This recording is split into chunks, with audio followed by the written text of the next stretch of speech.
So let's talk through the 7 Space Marine detachments in full, a whole bunch of updated unit rules, and a quick review of every unit datasheet in Codex Space Marines 10th edition.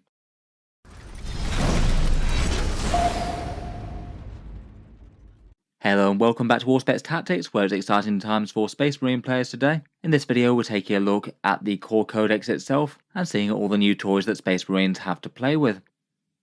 Codex Space Marines is generally Games Workshop's biggest out of the codexes, a mighty tome that has a whole bunch of sections besides the main game rules that I tend to focus on, Boron miniature galleries, crusade content and combat patrol rules, though in this video I'm going to focus on all of the standard 40k core rules for it, and these are mainly split up into 3 different sections. We've got the new and much worse Oath of Moment rule, the chapter rules for keeping your different characters separate, 7 detachments in the codex following the same pattern of a special rule, 4 enhancements and 6 stratagems, 6 of them loosely themed around the various major chapters, though every chapter can use them. Then there's a whopping 93 datasheets, around about double quite a lot of the other armies in the game at the moment. Some of them are kind of new with the company heroes and jump intercessors, but they are kind of spiritual successors to Assault Marines and the Command Squad. A few have been reinterpreted or lost war gear choices, and a lot have been removed as we'll get onto later, mostly the firstborn ones that had their kits pulled, but a few other things have changed around as well. There is a point section printed in the book that I will get onto when we get to the datasheets, but for a few reasons I strongly suspect that it's going to be the digital points that Games Workshop's going to have as the official ones, and I wouldn't be too surprised if they do an update for it sometime around the release of the codex, maybe even in the next week or so, which kind of annoyingly means that we probably don't know the raw power of every single unit in the codex right now, not until points are finally confirmed one way or the other. Overall, it's a bit of a weird feeling for a codex really. I'd say by far the most exciting thing for new players to want to buy the book are the new detachments if you want to use one or more of them. Really quite interesting playstyles that shift you in different ways from the Gladius, though I feel like some of them work a lot better than others. Quite a lot of the rest of the changes in the book do look like they're nerfs of one sort or another. Certainly for Oath of Moment, a lot of units being removed isn't exactly a great feeling, and a few of the other units have had various rules toned down in one way or another. Though again, we won't know 100% whether or not the actual datasheets are going to get weaker until we actually know the points for sure. Still though, it's definitely inspiring to try out a bunch of the new formations with my own Space Marines. I think it will add a lot of flavour and different ways to play, even if at first glance maybe nothing looks out and out massively ridiculously strong, ready to overpower the rest of 40k. That's probably a good thing though.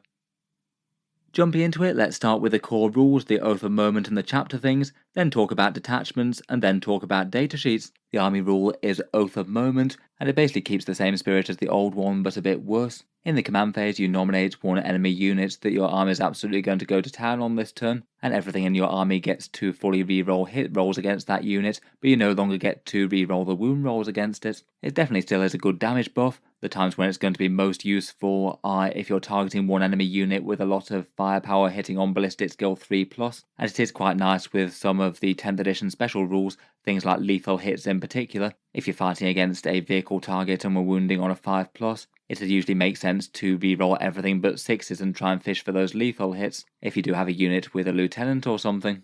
It's definitely a blow to Space Marine strength, though I feel like the rule was maybe a slightly unpopular one. It did do weird things with the wound chart and made things like devastating wounds ridiculously powerful against anything, as you could just fish for the devastating wound rolls, and it also kind of strangely made mid-strength things extra good against tough targets, things like Hellblaster Plasma being a little bit better than it should be really. And I guess it means that devastating wounds and the mid-strength firepower will be a little bit less useful in Codex Space Marines as a result. I'd say it's maybe not the most feel-good change for a new codex. Space Marines only have the one overarching core rule common to all of them, and having the power of that basically cut in half or worse is not the best feeling. My guess is that the change was decided really quite a long time back, maybe after they'd previewed the rule but before 10th edition had even come out. That's kind of hinted by a bunch of the other points cost in the codex, really looking like they're more reflective of things before any sort of balance updates happened in 10th edition 40k. It definitely still has a good damage boost against the target though. For ballistic skill 3+ stuff, that's usually going to equate to a 33% damage boost.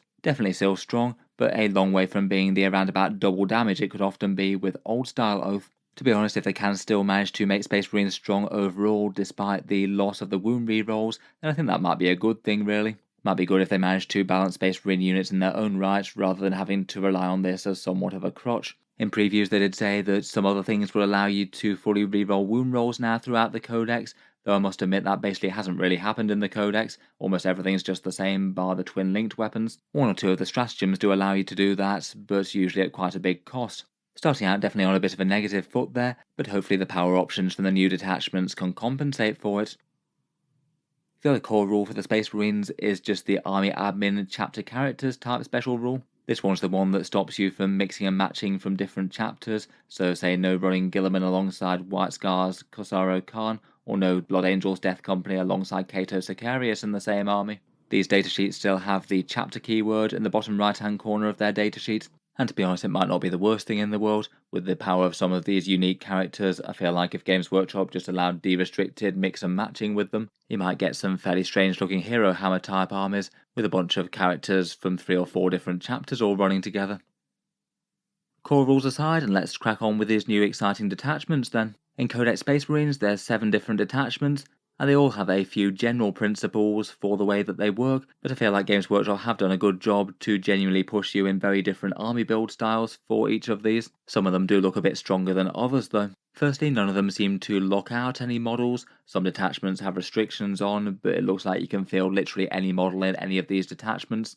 But say, for example, the first company task force that's themed around Terminators and Veterans, it wouldn't really make sense to go too heavy on any other unit types, as basically all the stratagems are used for Terminators and Veteran units. The other things will be helped out by the core army rule, and if they're generally strong, they can certainly help out and be a strong part of the army. But basically, if you did want to run some sort of tank spearhead type army, you're just best off switching to one of the others, and not first company.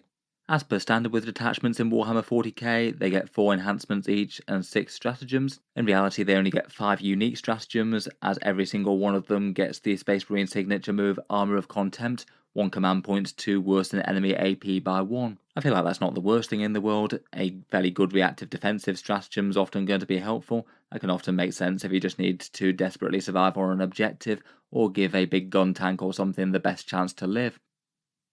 For the detachment names, we've got a First Company Task Force. That one's themed around Terminators and Veterans and could be used for any chapter's First Company. And then for the rest of them, all the rest are loosely themed around the fighting styles of one of the major 6 chapters that are Codex compliant. We've got the Stormlance Task Force, an Assault Force that's vaguely themed around White Scars and mounted units. The Vanguard Spearhead, this one a Raven Guard themed one with Phobos and guerrilla warfare everywhere.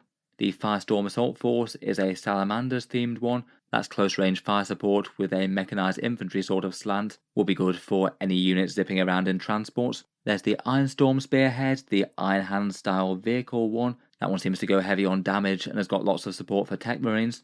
There's the Anvil Siege Force, the Imperial Fists one. This one is big on static gun lines, lots of Space Marines standing and shooting and gunning down the enemy from afar. And finally, we've got the standard Gladius Task Force, the tactical balance and movement and damage type buffs that's mainly themed around the Ultramarines. As mentioned though, you can field any chapter with any of these. I feel like maybe you do lose a little bit of theming in that, but I feel like maybe it's overall sensible, as it means that none of your miniatures rules are actually tied to their paint scheme, which might not be the worst thing in the world, to be honest. And perhaps one of the most interesting things of all is that you can use all of these for the divergent chapters, so Blood Angels, Dark Angels, Black Templars, Death Watch and Space Wolves, who can bring their own unique units to the party. Definitely good news for them, though it does feel like maybe a little bit of an internal balance concern. These chapters all have interesting and pretty strong unique options of their own, and it basically means that they're probably going to be just Space Marines Plus, able to use the exact same detachment rules, but also bring far more in the way of strong units that might outcompete the core Codex ones. The more Codex chapters will just have to rely on a few characters to carry them to be the choice that you want to play. It depends whether 1 or 2 unique captains can outweigh, say, all sorts of melee might that the Space Wolves could bring, or very cheap Crusader squads of the Black Templars that might outcompete some of the more battle line units in the standard Codex. Let's get into these though, and we'll go through one by one, talk about the special rule, then the stratagems, then the enhancements, and then just a rough overview of possible strength. First up, and perhaps one of the weaker of them I think, is the First Company Task Force. This one's the one that's themed around Veterans and Terminators, and basically most of the stratagems are locked to these units only. Their detachment special rule, again, isn't really a feels-good one. It's extremist level threat, and this basically gives you 1 turn of reroll wound rolls for Oath of Moments, so basically just a single turn of the old style rules, and I guess you just get to lay in some absolutely massive damage to the Oath of Moment target that turn, and hopefully kill something truly critical. To me, that kind of feels limited as your main detachment rule. Most of the rest of them give something to basically every unit throughout most of the game. I feel like that's probably going to be bigger than a one-time damage buff most of the time, even if it is quite a good one that makes things like devastating wounds and mid-strength fire and torrent weapons better. I guess it could be quite nice for Sternguard in particular. They're veterans and have a bunch of devastating wounds. You would get some seriously meaty firepower out of them. Still though, I can't help but think that this is going to feel underwhelming compared with the way it was before. Gladius before had this Oath of Moment rule every turn, plus the combat doctrines. Moving on to the stratagems, and we've got Armour of Contempt as per standard, worsen AP by 1 when your unit's selected by a target of an attack, and that can be used on anything. An old and reliable one will definitely get used. Beyond that though, basically all the rest of these stratagems only work for either Terminator units, Sternguard, Vanguard, or Blade Guard veterans. That's the bit that themes you and forces you to play around the veteran units themselves. For these ones, we've got Terrifying Proficiency. This one's very niche. Kill an enemy unit after charging in your fight phase, and all enemy units within 6 inches must take a battle shock test when you do so. Kind of rubbish in your own turn, to be honest, as the opponent will just restore that in their own. It's only really going to be relevant if it's going to make the difference, if it's going to do something like flip an objective to your control for a secondary, but even then it's not guaranteed as the opponent might just pass the test. That one's pretty bad. For 1 CP, there's Heroes of the Chapter. This one's a battle tactic. This one's the spiritual successor of the Fury of the First stratagem from 9th edition, plus 1 to hit when you're shooting or fighting for any of these veteran units, and also as an added bonus a plus 1 to wound as well if your squad's below half strength, keeping it kind of usable even on depleted squads that would otherwise be a bit less efficient for it. Not the single most enormous damage boost in the world, but definitely doesn't hurt. A lot of these veteran units are just going to be quite scary when they're all ranked up. Could definitely be worth it on a big 10-man unit of Terminators, for example. That's going to be a lot of extra damage. Next up, we've got Legendary Fortitude. This one's a battle tactic one. This is used when you get charged by an enemy unit, and it's -1 damage to their attacks. I think that this one's pretty excellent for 1 CP really. -1 damage is often really big for Space Marines, as it could flip your opponent from killing 1 model per attack to needing 2 attacks to kill each model, which could be really massive. Could allow your units to survive to strike back and hit the enemy back hard. Situational, but very big when it matters. Orbital Teleportarium's always a nice one to have for an army. 1 command point for Terminators, and this one is one of the redeploy ones at the end of your opponent's fight phase. If your unit isn't in engagement range, then you can remove it from the battlefield and put it into strategic reserves. This one's a really nice one to keep a unit relevant that might be a bit out of position, or just allow you to re-deep strike to threaten something else, maybe jump down and shoot a whole load of things that thought they were safe with your storm bolters, maybe threaten a long charge with re-rolls with a captain perhaps. Finally, for 1 CP, there's Duty and Honour. You trigger this in your movement phase, and 1 objective becomes sticky, remaining yours until your opponent controls it at the start and end of any turn. This one's actually maybe a little bit better than it sounds. A lot of these stratagems can only trigger in the command phase, but this one happens in the movement phase, so potentially you can move on to an objective and then trigger it. Perhaps particularly nice if it's a far-flung objective that your opponent can't reach, meaning that it'll still be yours even if they gun down your last veteran on it or something. As with the rest of these, it is just veterans only. Overall, I do feel that the stratagems for this one do feel a bit on the weedy side as well though. A lot of them feel just either kind of okay or a bit on the niche side that aren't going to matter all that often. I think my favourites are the -1 damage, the Heroes of the Chapter, and the Orbital Teleportarium. Though all of those I'd just say are solid usable ones rather than massively standout crazy ones. Lastly, for the detachment, we've got the enhancements, and the ones here all follow a bit of a theme. They give you 1 passive buff to the character model themselves, and then once per game you get to trigger a boosted effect where they do something along a similar lines to a much greater degree. Iron Resolve is listed at 15 points, and that's a Terminator model only. It gives you a 5+ Feel No Pain type save for the bearer, and once per game you get a 5+ Feel No Pain for the entire unit for 1 phase. I think for 15 points that one's more than worth it. The one for the bearer I think is maybe a bit so-so, but just 1 phase of 5+ Feel No Pain would be absolutely massive if it's the turn that your opponent's going to deal some big damage to try and wipe the Terminator unit. It adds an extra 50% survivability. That probably is going to add up to far more than 15 points worth of Terminator wounds remaining on the table. I'd say that's absolutely worth it and the price of inclusion. The Imperium Sword is 25 points. This one's +1 attack for the bearer's melee weapons, which is a bit whatever, but then also a single boost to the unit's melee weapons once per game for 1 phase. Again, with a big unit of maybe Blade Guard veterans or Terminators, that could definitely be worth it for a big 1 punch of damage. Fear-Made Manifest is 30 points, and this one's kind of interesting. Enemy units that fail battle shock besides monsters and vehicles within 6 inches of the bearer immediately just have one model destroyed, no questions asked. Once per game, instead of just one model being destroyed, you can up it to being D3 models destroyed. That does seem kind of scary on the right target. There's plenty of terrifying things in 40k that have leadership 6 or 7, and that could be a lot of points killed right there if you can trigger a battle shock, and if they fail it. Could be kind of fun on something like a Reaver Lieutenant as well. I know he's not a veteran, but that might be a better place for it than just putting it into a big unit maybe. Not sure if it's really worth 30 points though, just feels like you have to get very close and then it's a bit all or nothing. Finally, for 10 points we've got Rites of War. This one's a Terminator model only. It's +1 objective control for the bearer, and then +1 objective control to the bearer's entire lead unit just once per game. For 10 points I feel like that's okay, but not enormously exciting. Maybe a good slot filler if you happen not to have used the first 2 for your Terminator unit, though I feel like I probably want to take Iron Resolve or the Imperium Sword in preference. Could be a nice guard against Battle Shock I suppose. I would consider that one a points filler and nothing more though. Overall, I must admit I'm not really all that enthused by the first company task force, unfortunately. It does have some interesting options. Probably the most important thing would be to have a big Terminator unit led by a character.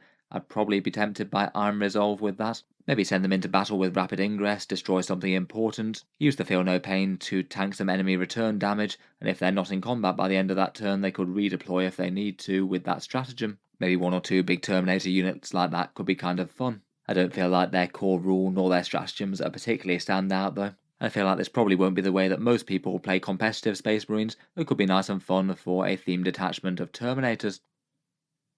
Next up we've got the Anvil Siege Force. This one's the loosely Imperial Fist themed one, and its buffs try to add up to making a static gun line work well. The special rule is called Shield of the Imperium, and it provides buffs to your ranged weapons if the squad remains stationary. Ranged weapons throughout the Codex all gain heavy, so that's all going to be a +1 to hit when you're shooting, which is nice. And then perhaps even better on weapons that already had heavy, gain a big +1 to wound if they're stationary. I feel like that's perhaps one of the really good bits there, helping to overcome 10th edition's wound chart can be quite nice, and that really helps punch up against tough targets. I do feel like this one is maybe one that sounds better on paper than it is on practice though, in dense 10th edition battlefields unless you're playing with just home terrain that's very sparse and you can see your entire opponent's army. Generally movement is pretty necessary. Your units need to move to gain line of sight, or to stay safe, or to move towards objectives. Staying stationary is something that you can afford to do for some turns, but really not the entire game long, and that might just limit the worth of this rule somewhat. I guess it's probably best for indirect fire type things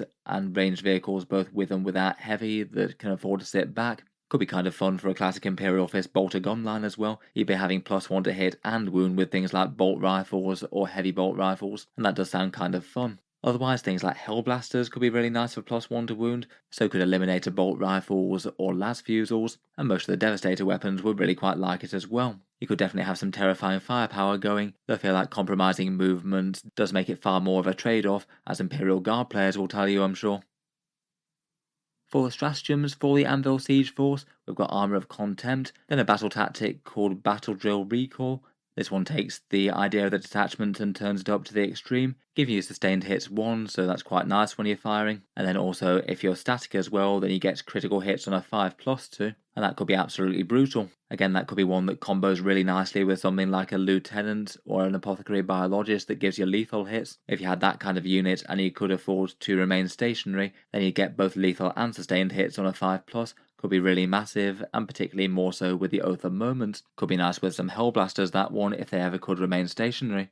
For 2CP, we've got Hail of Vengeance. This one's a return fire type stratagem that triggers if your squad loses a model. Kind of a standard one in 40k these days. It does actually have to have a model slain, so you can't use it on vehicles normally, and you can only shoot back at the squad that shot it. Definitely not terrible. Sometimes that is going to be worth a 2CP, perhaps more so if it was a shooting unit that then was also going to go on to charge you and cut down some enemies before they make the attack.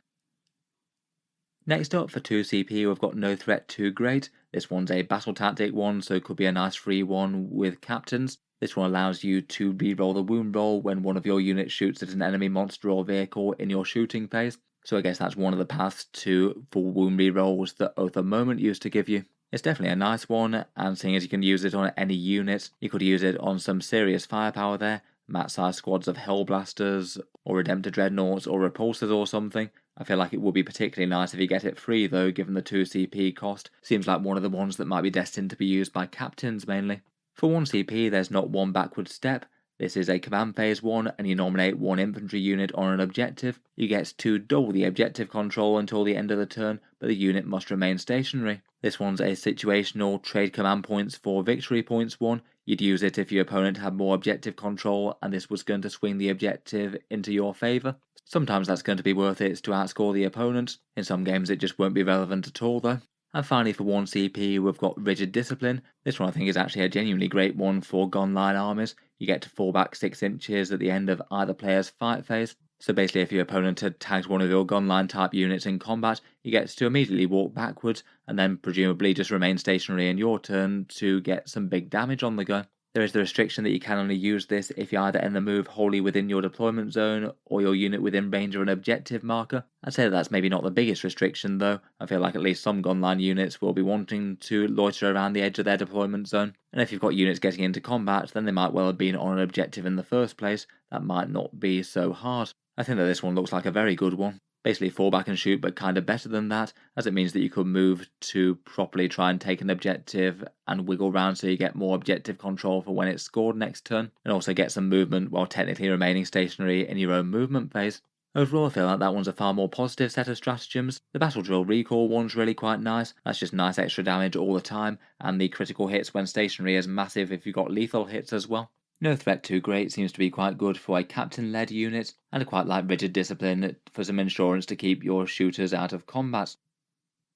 Finally for the Anvil Siege Force we've got the enhancements. Architect of War is 25 points, and this one is a leader ability to give your squad ignores cover. Pretty great in 10th edition to be honest, given that just about everything gets cover saves most of the time. Pretty good on any gunline unit that you can lead. Again, Hellblasters might be a nice one. Big units of bolters could be pretty cool if you were going full Imperial Fist. Fleet Commander is an interesting one for 15 points. This one's captain only, and you can only use it once per game. It's one of those weird orbital strike ones. You nominate a point at the start of your shooting phase, and then you place a marker there. Then the opponent gets to have their turn, potentially move things out of the way if they can. But at the start of the next movement phase, you place another marker within 12 inches of that first one, and anything directly on the line between the two suffers D3 mortal wounds on the roll of a 3+. I feel like for raw damage output, that's often not going to be the most exciting, but still I'm not sure it necessarily has to be. At only 15 points, it is fairly cheap. If you could place it in such a way that it gets some mortal wounds on at least one fairly high value infantry unit, then that would be nice. I feel like it might be kind of easy for your opponents to fan out a bit and stop you hitting multiple units with it too easily. But I feel like this one could be an okay one just to use a spare 15 points if you happen to have them free and you're not using anything else on your captain. Stoic Defender for 15 points is a lot better, a 6+ Feel No Pain for the bearers led unit, so a good bit of survivability there, particularly good against things like damage 2 firepower going into 2 wound marines, or damage 3 going into terminators. It also has the rather nice benefit of when you're battle shocked, rather than losing any objective control, you just half it instead, so it means that it doesn't go to 0 and you can still hold points. That one's very nice. I feel like for 15 points, if you've got any leader leading a squad of reasonable size, that one's almost auto-include. Finally, for 20 points, there's Indomitable Fury, and this one's a Gravis only one. When you die for the first time, you've got a 2+ chance to resurrect with 4 wounds remaining, and when it dies, you set it up somewhere out of engagement range, but as close as it can be to the enemy. I'm a little bit less sold on that one. Definitely nice to get a Gravis captain back, to maybe have one more turn of taking the fight to the enemy. Could be okay if you had one surging forward that was probably going to get himself killed alongside a whole bunch of aggressors or something. I often feel like the enhancements that only give you benefits if your whole squad's wiped and the leader dies, though, it is maybe just trying to make the best out of a situation that's already gone very badly, as opposed to something that could have helped them out as they were fighting normally. Overall, I feel like it's a pretty interesting detachment, definitely a lot of good Imperial Fist theming there. I must admit, I feel like the conflict of having to choose between moving or getting your big damage buff is probably going to be a negative for it, but at least it's really quite a big serious damage boost on the heavy weapons that you might have. Getting +1 to hit and wound if you remain stationary is pretty massive. Otherwise, the stratagems seem nice enough. Good damage dealing ones, plus the one to fall back and get into position before you shoot. And I quite like the leader abilities Architect of War and Stoic Defender. Both of those seem pretty excellent force multipliers that you'd really want on a unit that's got some good size. Overall feels like a good detachment, definitely has its strengths and weaknesses, but feels like it could be a very scary force of shooting Space Marines. Next up, we've got the Stormlance Task Force. This one's the loosely White Scars themed one, though I feel like it's one that Space Wolves will also really quite like, and probably similar with Blood Angels too. Its primary special rule is Lightning Assault, and this one means that you get to advance and can charge after falling back as well. That's seriously powerful just to have active on all of your melee units all the time in the game. It means that you'll have massive threat ranges with them, and I feel like the advance and charge was one of the biggest things that attracted things like Blood Angels and Space Wolves to play the Gladius task force, so getting that plus a whole bunch of other things that support melee type units is rather nice. The detachment seems to be quite heavily themed around melee, fly, and mounted units. We've got Armour of Contempt, of course, as per standard, and then a whole bunch of really quite cool stratagems. First up, Windswift Evasion is a pretty annoying movement shenanigan that you can do. If your opponent ends a move within 9 inches, you get to reactively move 6 inches to that. As with the other armies that have that, that's really quite a big, powerful counterplay. Means that you might be able to save your unit from getting charged by moving it directly backwards, or potentially jump behind cover so your opponent can't shoot you, or move onto an objective and take it. Very situational, but means that you could really just throw a spanner in the works with the enemy plans, and that one's great.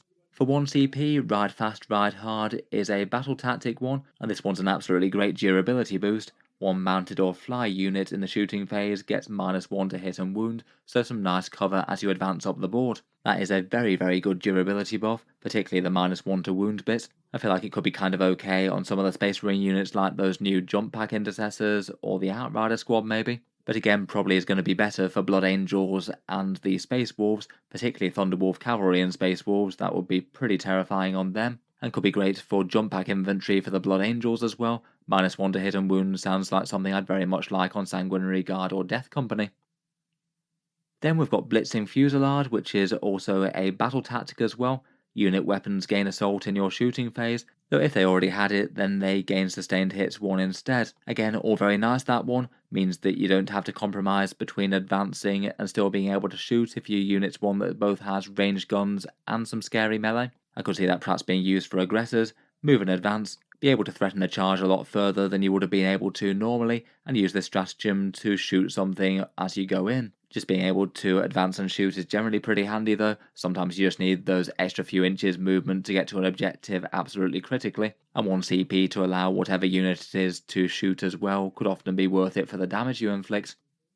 For 2 CP we've got a potentially very scary Full Throttle one. A mounted unit automatically advances 9 inches, or a non-walker vehicle unit automatically advances 6 inches. I feel like for most armies for 2 CP that will be kind of tame to bad, but in this one, given that you can move that distance and then also go on to charge as well, it basically means that you could guarantee yourself a very short charge on an enemy unit, or potentially charge something that should have been far out of threat range, even with your advance. I guess for Outriders that could be a 21-inch move and then still go on to charge after that, which is kind of hilarious. And there'd be similar sort of numbers for Space Wolves Thunderwolves. Very pricey at 2 CP, and it's one of the ones that isn't a battle tactic, but does seem like one of the ones where you could make a potentially game-changing charge very early on. The non-mounted version of the stratagem is just locked to non-walker vehicles, maybe a bit more tame there, as most of the time you're not really usually going to want to charge with them, though I suppose if it's really worth 2 CP to get to an objective or something, then that could still be okay. Finally, for 1 CP, we've got Shock Assault, which is a battle tactic one. This one's mounted unit only, so again, things like Outriders, or maybe Thunderwolf Cavalry, or Raven Wing things. This one he gets 2 reroll charges, and the melee weapons gain lance, so +1 to wound when you charge in. Maybe it's a little bit problematic that you have to declare it in the charge phase, as you might well still fail your charge even with that reroll. But still, overall, being able to access a +1 to wound is really quite nice. Again, as I keep on saying with this, seems great on Thunderwolves. Overall though, I feel like this is really quite scary stuff. I really like the reactive movement one, that's very powerful to the automatic 6 inches. Ride Fast, Ride Hard is a really good defensive stratagem. The assault thing is useful, and Full Throttle and Shock Assault are both great for mounted units. I think they could genuinely be enough to tempt core Space Marine players to actually take some Outriders along, and of course it's absolutely golden for the Thunderwolves. Finally for the Stormlance, we've got the enhancements. Hunter's Instincts is 10 points. This one means that you can count your unit as being 1 higher from Strategic Reserve, so could potentially arrive on battle round 1 with that.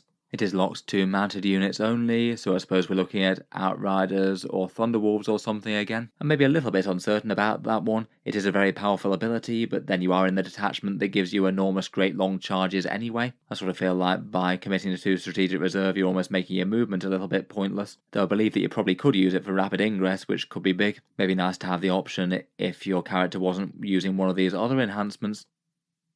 The other bike or cavalry locked one is called Fury of the Storm for 25 points. This one's mounted only again, and it means that melee weapons get improved by +1 strength and their AP by 1, and when you're on the charge that goes to +2 strength and an extra 2 AP, so fairly big hitting stuff there. To be honest, I feel like for 25 points that's probably not usually going to be worth it. Definitely not unhelpful if you had nothing better to spend the points on, but would have been a lot better if it had been something like extra attacks. I feel like that's just a bit more consistent.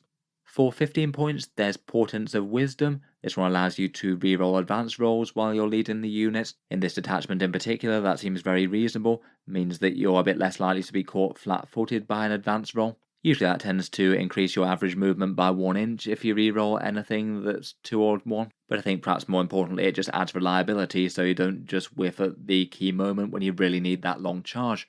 Finally, for 20 points, there's Fainting Withdrawal. This one allows you to fall back and shoot while you're leading a unit. Maybe a little bit pricey for the point of entry, that one. I feel like you do need to hit your enemy, and then you also need to be locked in combat, them not to have fallen back, and also for them to not have killed you in their turn. But I could see that being okay as like a situational upgrade on something like a big squad of Outriders, or maybe something that's a bit dual role like, say, Aggressors or Terminators perhaps, that do actually have some good shooting.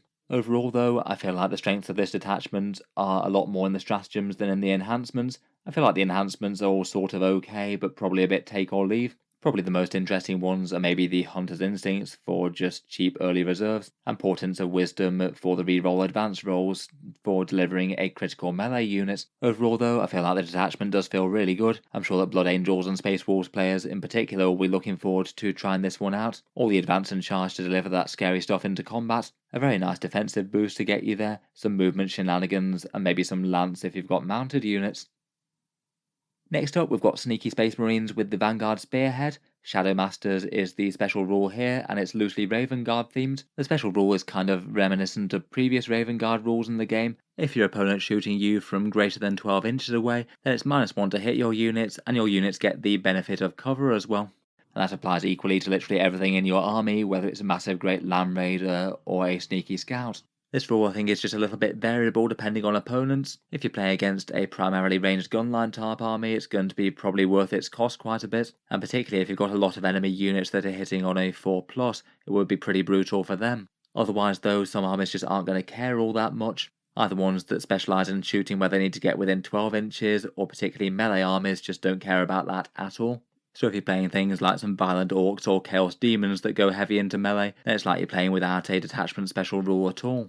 The cover bit I think is okay, usually going to be better on higher save things that don't have invulnerable saves, maybe things like Dreadnoughts with their 2+ armor perhaps, though 10th edition is kind of famed for how easy it is to get cover saves, with loads of units being able to get that without trying too hard, so it's maybe a little bit of limited value unless your units are moving out to scrap over midfield objectives and being a bit more exposed.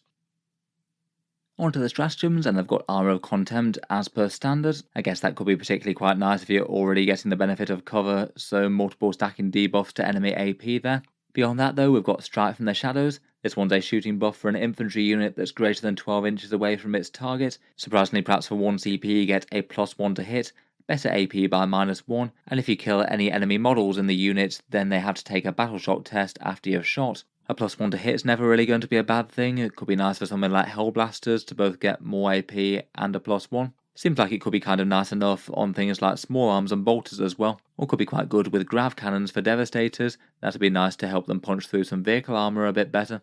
For 2 CP, there's Surgical Strikes, which is a battle tactic one. This one gives you precision attacks in the fight phase, if it makes sense when your unit hits the enemy to try and kill their character first, as opposed to trying to wade through the rest of the squad. I feel like that sometimes it's going to be something that is genuinely quite useful, but at 2 CP I think it's maybe a little bit more questionable than some of the others. I think it's going to be fairly niche when it's worth that amount of investment just to be able to try and kill the character out of a unit first, when hopefully you're probably charging something into the enemy unit that's going to be more than a match for it anyway.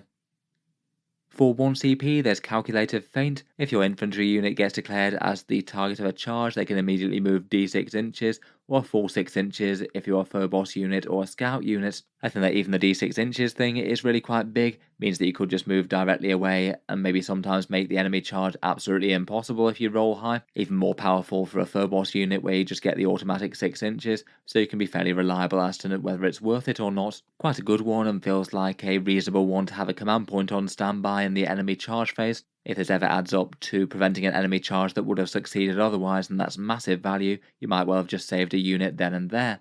For 1 CP, there's Guerrilla Tactics, which is one of the Return to Strategic Reserve abilities at the end of the enemy fight phase. You can only use it if your unit isn't already in combat and engagement range, and if you happen to use it on Phobos or Scout units, then you get to use it on 2 units, not just 1, some big redeploy action there. Again, I definitely rate this one as a very nice one to have, just to bounce units around the board and strike from an unexpected angle, perhaps popping up a scary shooting unit again to target something that the opponent wasn't anticipating. Could be really good in the late game as well, when you're just trying to get round the back of your opponent's army to hit them in strategic reserves, maybe clear out their home objective, or do some last minute back game secondaries. Finally, for 1 CP, we've got a Deadly Prize. This one's a fun sabotage and objective one for either an infantry or mounted unit that's on your objective in your own command phase, and you basically sabotage 1 point. That objective is like a sticky objective, so it remains yours until your opponent controls it at the start or end of any turn, but then if the opponent moves within range of it,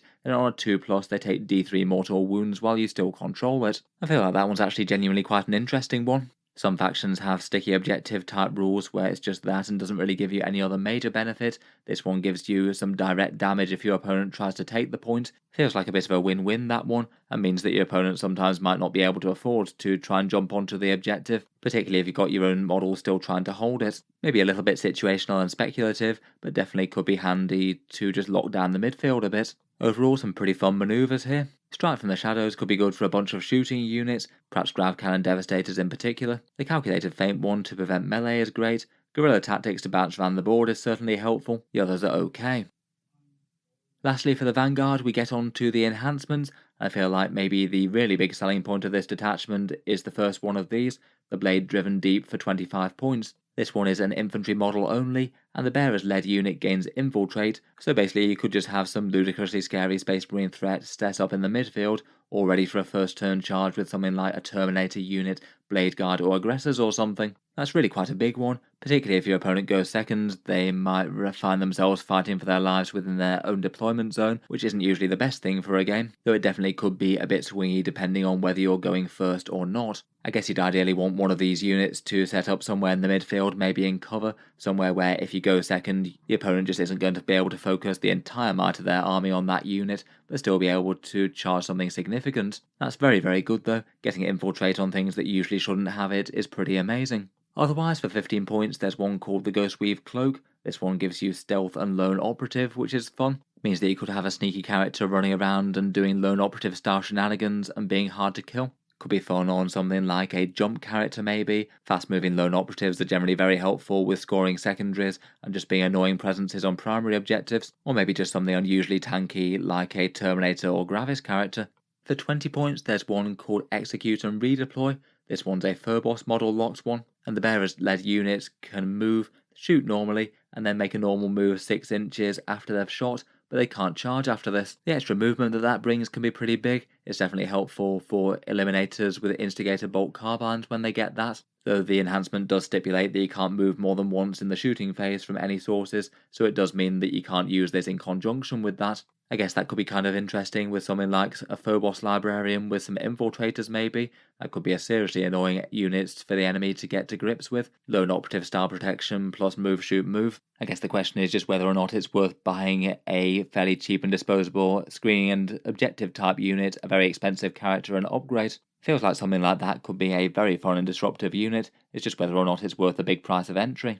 Finally, for 30 points, there's one called Shadow War Veteran. This one again is a Phobos model only, so you need one in your army, and this is one of the ones that allows you to increase the cost of a battle tactics stratagem by 1 CP after your opponent has used it once. Could just be the command point reroll if nothing else in your army is worth doing that for. Even if so, that's still good. If you're buying something like this though, you might think about getting a Calidus Assassin along for the ride. That'd be an extra 65 points more compared with buying this enhancement. Overall, out of the enhancements, I feel like the Blade Driven Deep is definitely the most powerful one. That could be utterly game changing with a very scary unit threatening the enemy right from the first turn. The Ghostweave Cloak and Execute and Redeploy both seem like ways to get more annoying lone operatives on the table for the opponent to try and catch up with. Otherwise, I feel like the rest of the detachment is kind of fine. Definitely helpful against gunline armies with all that cover, and lots of support for Phobos units reactively moving to charges and jumping on and off the board, and striking from the shadows with some slightly improved shooting. Seems like a fun one to play to me. Probably the way to go is just have an enormous hammer threatening the opponent turn 1, then a bunch of lone operatives and sneaky things taking up the rest of the board, grabbing all the objectives, screening things out and sabotaging things, and winning the game overall after the enemy's dealt with your first big blow. Again, could be fun with successor chapters. Units like Deathwing Knights or Black Templar Crusaders or something could also be very intimidating to start right from the front. Moving on, we've got the Armoured Space Marines of the Ironstorm Spearhead. This one's all about tanks, walkers, tech marines, and it's in general quite a lot of big damage going on, and their special rule is definitely a useful one. Armoured Wrath allows you to reroll one hit roll, wound roll, or damage roll once per unit per phase when they attack, and that applies both when you're shooting and you're fighting. Those rules are generally going to be very good when you're applied to units with big hitting single shot things like say a last cannon hitting within a bigger squad. Will be nice for the Repulsor Executioner Laser Destroyer, and could be particularly nice on Dreadnoughts as well. Reroll something when they're shooting, and then also one of their powerful melee attacks. Definitely a big source of strength as the battle goes on, this one.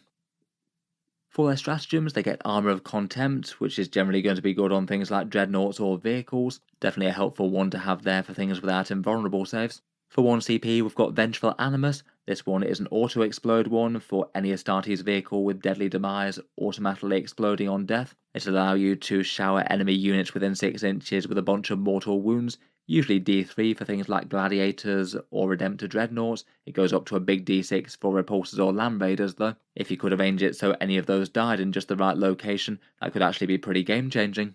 For 1 CP, there's Ancient Fury. One of your walker models gets a +1 movement, +1 toughness, +1 to your saves, +1 leadership, OC, and +1 to hit rolls. You have to declare this one in the command phase, so it is making a big commitment to just making one walker try and do some heavy lifting for a turn. I'd say this one's maybe a little bit so-so. The +1 to hit, I think, is the single most important one. That's going to have some good value and will be particularly nice if you both get to shoot and then fight with it. The rest are all kind of okay. I believe that the +1 to saves might not necessarily stack with the 2+ saves that you get on Dreadnoughts, as I believe that you'd imply that before you apply any AP, and you can't get better than a 2+ save. I guess that bit could be nice for Invicta Tactical Warsuits though. For 1 command point, we've got Power of the Machine Spirit. You get to shoot back when your vehicle is shot at, but you can only use this if the enemy shooting attack brought your vehicle from above half health to below half health. That means that it is going to be a situational one. You're not just going to be able to use this all the time, though if you're running this formation, you're probably going to be running a bunch of vehicles. If you're playing against an enemy with some solid shooting, this is going to happen from time to time as the game goes on. I think it's a fairly solid one. 1 command point for a big burst of firepower out of something like a Redemptor Dreadnought or a Repulsor Executioner or Gladiator tank. I think it's usually going to be a good return on investment. Kind of depends a bit on what they're shooting though. For 1 command point, we've got Unbowed Conviction. This one's a battle tactic. This targets 1 unit below starting strength in the command phase, and the unit gets to ignore all modifiers to characteristics or rolls aside from saving throws. And I feel like given the context of the detachment, I think that that's going to be quite useful for overcoming the -1 to hit penalty that you get when your vehicle is degraded. Situationally though, it will be quite useful on other things, particularly if the enemy has a -1 to wound debuff on something like Lich Guard or Death Shroud Terminators or something. Just saying no to that sort of powerful defensive buff is really quite big. Finally, for 1 command point, we've perhaps got one of the best stratagems out of these, and that's Mercier's Weakness. You need to target an enemy unit that's had a bit of damage on it, so you can only do it if the enemy unit's below starting strength, either having taken a casualty or taking some damage if it's a single model unit. If you fulfill that condition though, then you get sustained hits 1 against the target, and perhaps more importantly, you get sustained hits going off on a 5+ with critical hits if you use this for a vehicle unit. That's genuinely really quite big in terms of increasing firepower. You basically get a +50% to your damage output if you had a vehicle that was hitting on a 3+. That's often going to be worth 1 command point if it's something like a Repulsor or a Redemptor or a Gladiator, and more importantly, it's extra good with one of the enhancements that we'll get onto now. Overall, I feel like it seems like a fairly solid and exciting tank force set of stratagems, good support there. Having access to auto-explodes and ignoring the degrading modifier are both helpful. Shooting back will probably add up to a few more shooting phases across the course of the game. I feel like Mercy's weakness is one of the single easiest ones just to plug more damage into if and when you need it. Essentially an extra 50% damage output is pretty big for a big chunky Space Marine vehicle firing.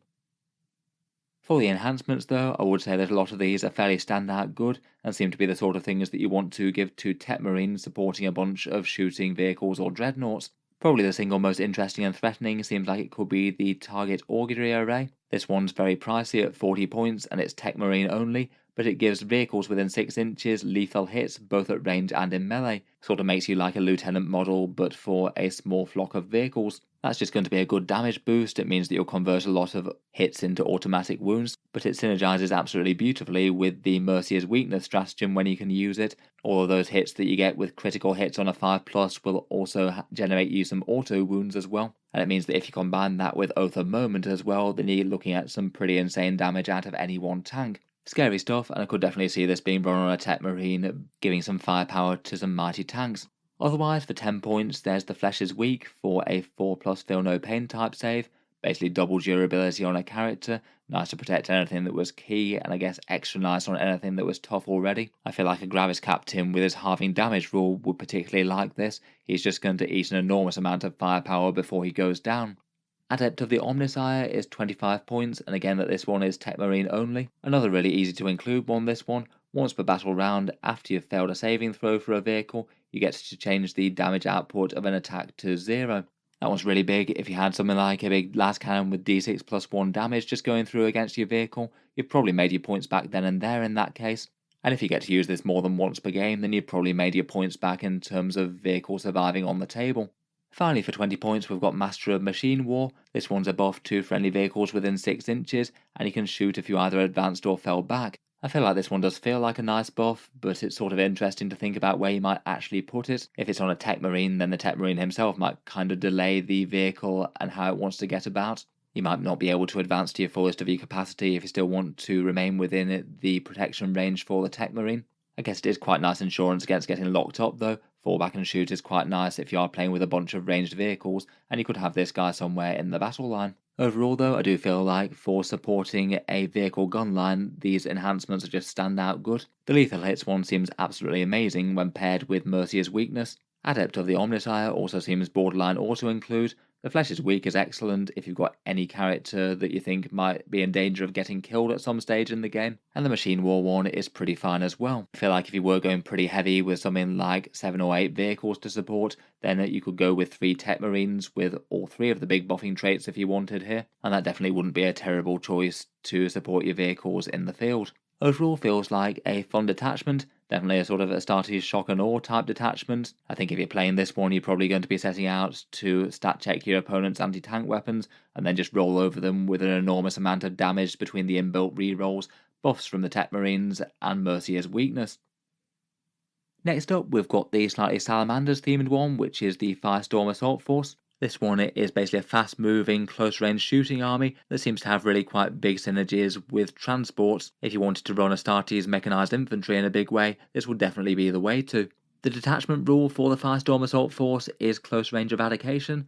Ranged weapons all have the assault keyword, which is pretty big. Means that you can basically just advance and shoot all game long. That is going to be pretty important for reaching objectives and gaining lines of sight. It's basically like Gladius Devastator, but every single turn. On top of that, if you are doing any close range shooting, then attacks within 12 inches of the enemy gain +1 strength as well. That's maybe a little bit more situational. A lot of the time that won't make the difference of changing from one thing to another on the wound chart, but when it does, it will be kind of nice. Strength 10 multi-melters is definitely a big thing, and I'm sure Salamanders will like that.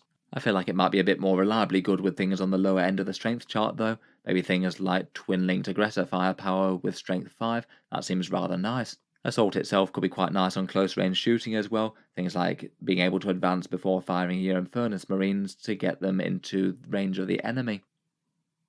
For stratagems, as ever, we have Armour of Contempt for a bit of durability. Then for 1 CP we've got Burning Vengeance. That one's a battle tactics stratagem, and this one's the rather fun mechanised infantry one, where basically the enemy takes aim at one of your transports, they shoot the transport, and then in retaliation your squad inside it gets out and then immediately shoots that enemy unit back. If you had something like an impulsor or repulsor full of hellblasters, that could be a pretty neat trick to pull. It might depend a little bit as to whether or not you really want that squad getting out to expose them to other enemy firepower, but often if you can trade just one command point for an entire phase of shooting, that could be very nasty. For 1 CP, we've got a very nice damage dealer. Crucible of Battle is +1 to wound with an Astartes infantry unit, and you can use that when you're either shooting or fighting, provided they attack the closest eligible targets. This was definitely good with old salamanders, and getting +1 to wound seems like it could be more relevant than ever in 10th edition with vehicles having massive toughness profiles. Again, maybe one that could be seriously nice with aggressors perhaps. Twin linked and wounding everything on at least a 5+ seems scary. I feel like this one's just going to be consistently awesome on just about anything that you use it on. Maybe Power Fist trying to take down a vehicle, or Blade Guard veterans with a whole bunch of medium strength damage 2 attacks. It's pretty nice that it's a battle tactic stratagem as well. It means that if you had a captain in the unit, then you could just plug away with this every turn. For 1 command point, we've got Rapid Embarkation. This one happens at the end of either player's fight phase, and an infantry unit that's within 6 inches of an empty transport embarks on it if they are allowed to do so. You can't use this one if you disembarked from a transport earlier in the turn, and you can't use it if you're still in combat. Again, this one's really quite a nice, powerful quality of life type stratagem. Means that if it does make sense to jump your unit back in, then you can move the transport to get loads of movement, and then jump them back out after it's moved. Really quite a cool one to make a mechanised army really work, and slingshot units across the battlefield if both your transports and the units that were in them get to survive. For 2 CP, we've got the fairly terrifying Immolation Protocols. This one's a battle tactic, and it's devastating wounds for torrent weapons, nice and simple. This one's going to be genuinely terrifying whenever you can use it with a unit with a whole bunch of these. I believe that Flamestorm aggressors with their Twin Links rerolls average around about 8 devastating wounds with this, which is pretty massive. Infernus Marines average around about 6, though they could get far more if they pair that with Vulcan Hestan's rerolls. He can still allow you full reroll to wound rolls. 2 CP is pretty pricey, so most of the time you couldn't use this every turn, but if you include a captain in the unit for some aggressors maybe, then that could be a very easy one to plug away with. Finally, for 1 CP, we've got Onslaught of Fire. This one's a battle tactic, and this one's a damage boost to a unit that just disembarked from a transport. If you shoot at the closest eligible target within 12 inches, then you get +1 to hit that target, and then if you destroy an enemy model, they must take a battle shock test as well. Kind of an interesting option one, this one. Feels like it's maybe a little bit secondary to Crucible of Battle, which is generally going to be more helpful for +1 to wound. I guess it's nice to have an additional option, even if it is super situational. I guess you could combine it with Crucible of Battle if you just wanted massive extra damage. You could have +1 to hit, +1 to wound, and the +1 strength benefit that you get for being within 12 inches. That little combo does sound rather nice, but you will be paying 2 CP for the privilege. Overall though, I do think that these are some seriously nice stratagems here. Crucible of Battle I think is a real winner for the +1 to wound. The Devastating Wound Torrent one seems absolutely awesome on a scary unit of aggressors with twin-linked Flamestorm, hopefully backed up by a Gravis captain maybe. And then there's 3 really quite nice transport shenanigans in Burning Vengeance, Rapid Embarkation and Onslaught of Fire. That could be really good for maybe those aggressors jumping out of a Land Raider perhaps, or various other Space Marine firepower units hopping in and out of repulsors or impulsors, maybe things like Eradicators, Infernus Marines or Hellblasters. For the enhancements for the detachment, we've got 4. War Tempered Artifice is 25 points, this one's infantry models only. It gives you +3 strength to your melee weapons, which is kind of fun. You might go up from strength 8 to strength 11 on a Power Fist perhaps, though I feel like for that benefit you are paying quite a lot for it for 25 points really. Could be fun for just an extra punchy character, but I feel like probably some of the rest are going to be better value. Adamantine Mantle gives you -1 damage for attacks personally against the bearer, and Melter and Torrent weapons only do 1 damage against the bearer as well, so they're extra resilient against them, though I guess a lot of Torrent weapons only have damage 1 anyway. Kind of okay as a durability buff, but again maybe a little bit take or leave for 20 points really.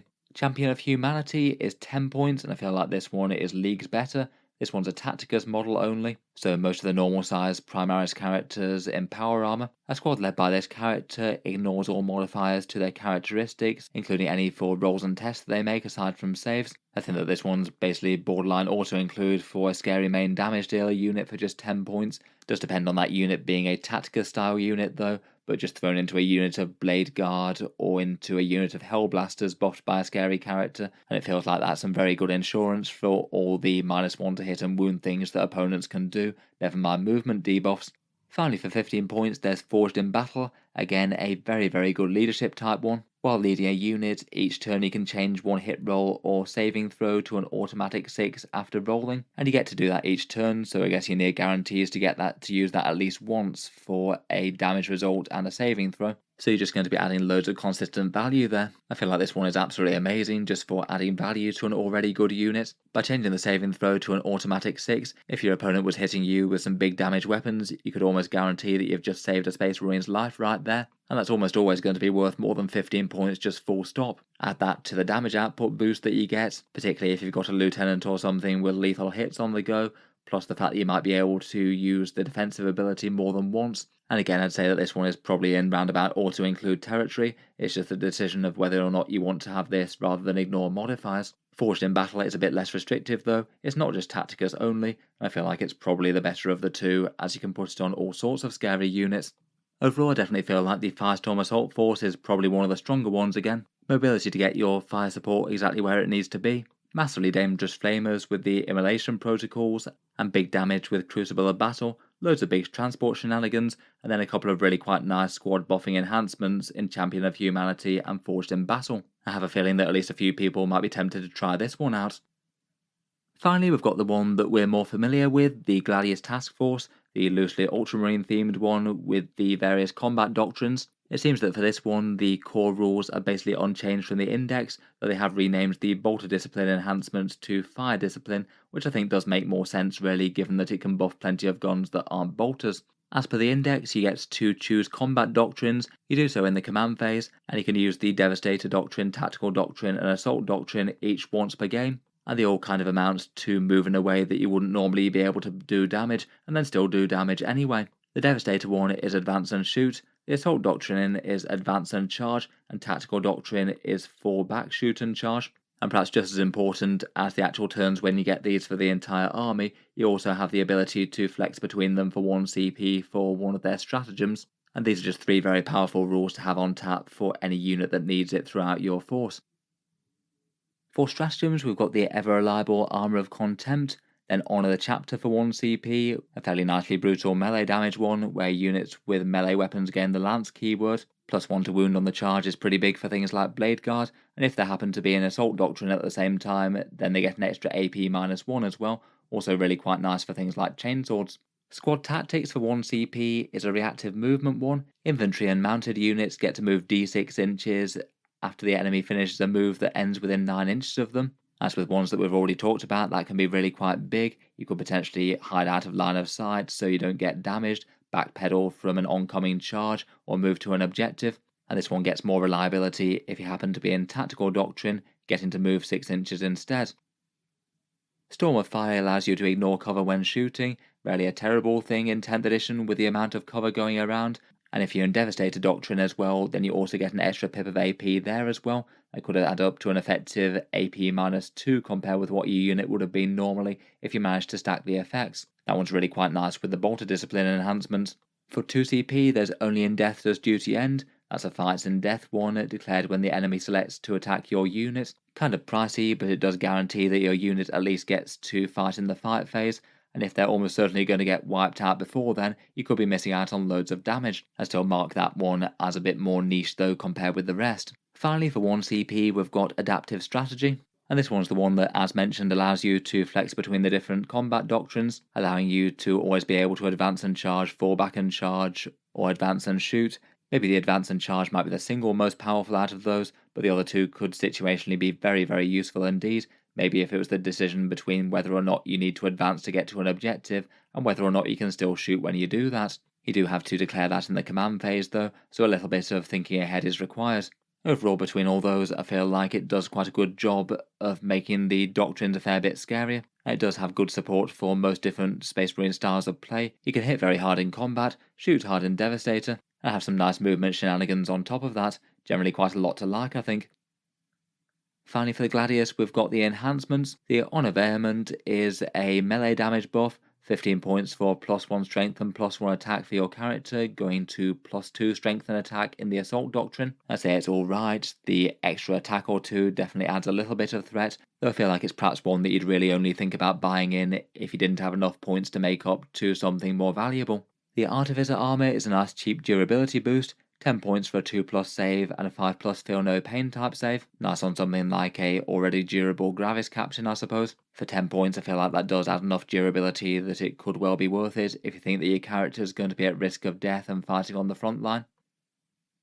The really good one, of course, is Fire Discipline, the new name for Bolter Discipline, but otherwise things seem to have stayed the same. This one gives you sustained hits 1 at range for the bearer's led unit, very nice on just about anything that you have, whether or not it's a Desolation Squad, Devastator Squad, or Hellblasters, Sternguard, or Aggressors or something, it's all good. The really nice bit though is it allows you a 5+ chance to get a critical hit as well if you're in Devastator Doctrine. On that turn it's usually going to be a +50% damage boost, which is really quite big, and then it's even bigger than that if you use it on something like a Lieutenant or an Apothecary Biologist, as all of those 5+ critical hits become lethal hits as well. So everything on a 5 or 6 generates you an extra hit and also auto wounds with the original hit too, and if you've got Oath of Moment then you can fish for those. I have a feeling that this one will definitely stick around with the way that you can get some ludicrous damage out of Aggressors out of a Land Raider, amongst other things.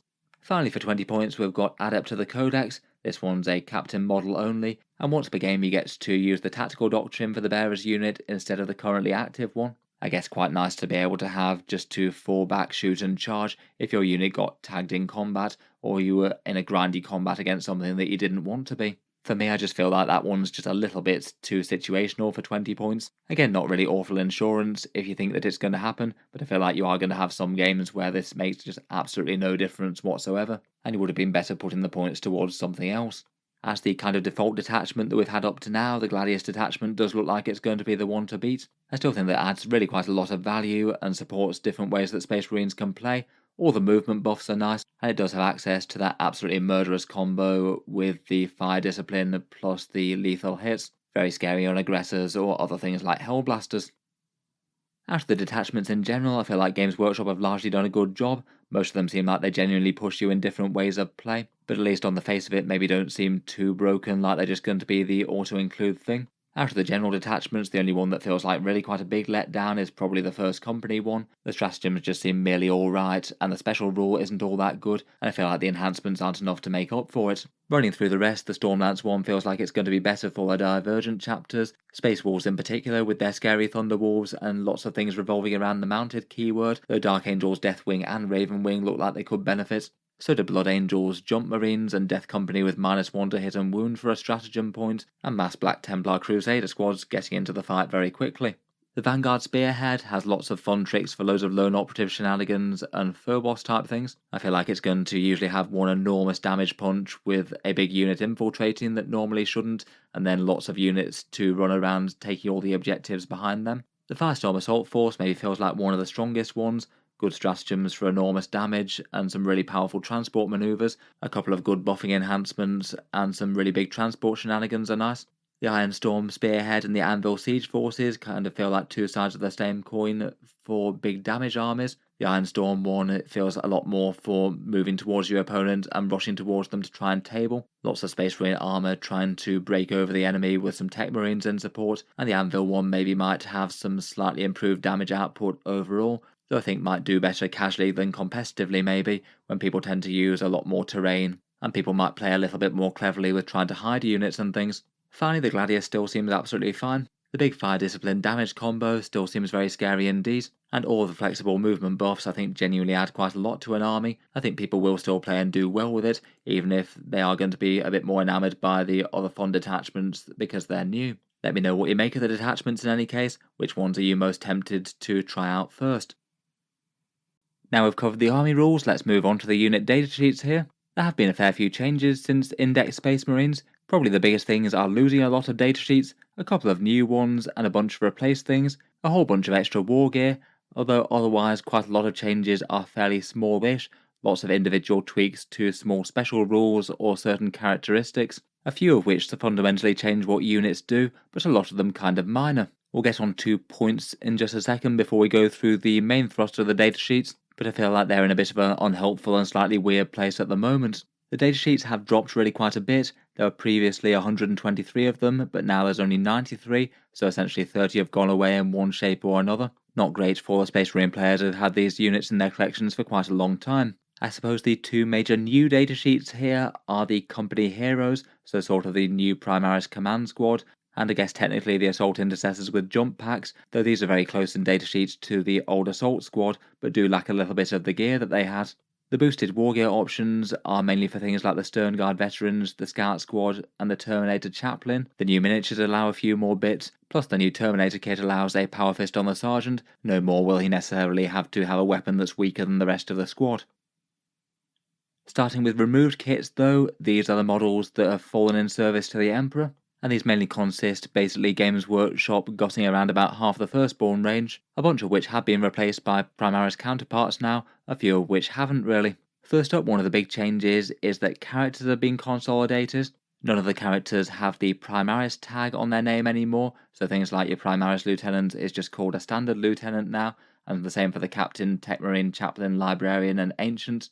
Though with each of these they have lost the expanded list of weapons that Firstborn Marines could take. Say for example, with a Captain on foot you could have had Thunderhammers and Storm Shields in the past. You can't have that on the Primaris Captain on foot as there's no miniature for it. In a similar vein to this are the Jump Pack Librarian and the Captain on Bike. Neither of those have had official models for a fair while now, and I guess they'll also be moved to Legends. Blood Angel certainly might miss the Jump Pack Librarian. I feel like a Captain on Bike is something that Games Workshop should get around to making at some point.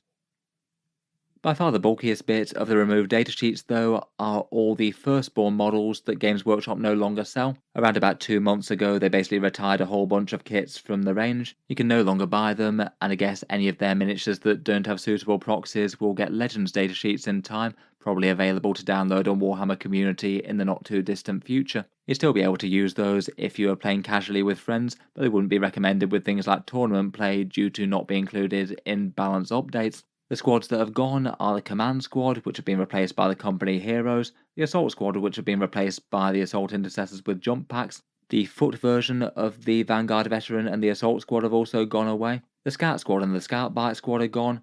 The Relic Terminator Squad, which are now locked to Horus Heresy, though I suppose some of the loadouts you could just run as a standard Terminator Squad. They just don't have options for things like the Reaper autocannon anymore.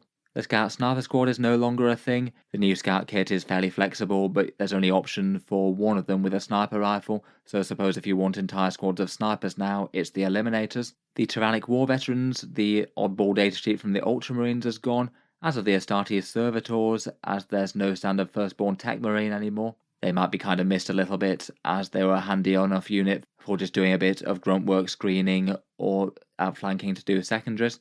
For the vehicles, the Ironclad Dreadnought and the Contemptor Dreadnought both go away. They're still selling a Contemptor Dreadnought, but it's just a Horus Heresy thing now, and it does have a Legends datasheet. The Landspeeder Tornado, Typhoon, and Landspeeder Storm are all gone. They don't really have particularly good analogues, but the Storm Speeders are the spiritual successor to them. The anti-air tanks that always kind of niched the Hunter and Stalker go away, as does the previously resin Thunderfire cannon with the tremor shells that slow movement, and then a bunch of Firstborn named characters went away: Sergeant Cronus, Sergeant Telion, and Chaplain Cassius, all of the Ultramarines. Cassius still has a model on sale, though he is strictly for Deathwatch only now, it would seem. I was perhaps actually suspecting a bit more of an extensive purge of Firstborn named characters. It seems that we still have full rule support for Pedro Cantor, Lysander, Vulcan Hestan, and Cato Sicarius. I think out of those, Vulcan Hestan is the only one that's actually still on sale, so I'm kind of surprised that the others survived, though I'm sure people will be very happy for their chapters. I did notice that Cato Sicarius had the Tacticus keyword on his datasheet, which definitely would be consistent with a model release for him coming out at some point. We did have him teased in artwork quite a long time ago. Finally, it seems that the only Primaris datasheet that was a casualty of the consolidation was the Primaris Company Champion. He had an individual datasheet created for himself in the Index, but it looks like he's just been swiftly consolidated straight into that Company Heroes squad. I suppose if you have one of the individual models for him, perhaps just run him as something like a Primaris Lieutenant with the mastercrafted power weapon. Might be kind of annoying though for people who bought him individually. Overall, really quite some sweeping calls here for some much loved units. I think that most people knew that the writing was on the wall for the Firstborn at some stage from when Games Workshop introduced the Primaris, but it's still pretty painful if you had any of these models in your army and painted them up nicely and still wanted to run them at things like tournaments and have them be actually subject to balance passes so you don't feel like you're playing with some janky models with some poorly supported rules.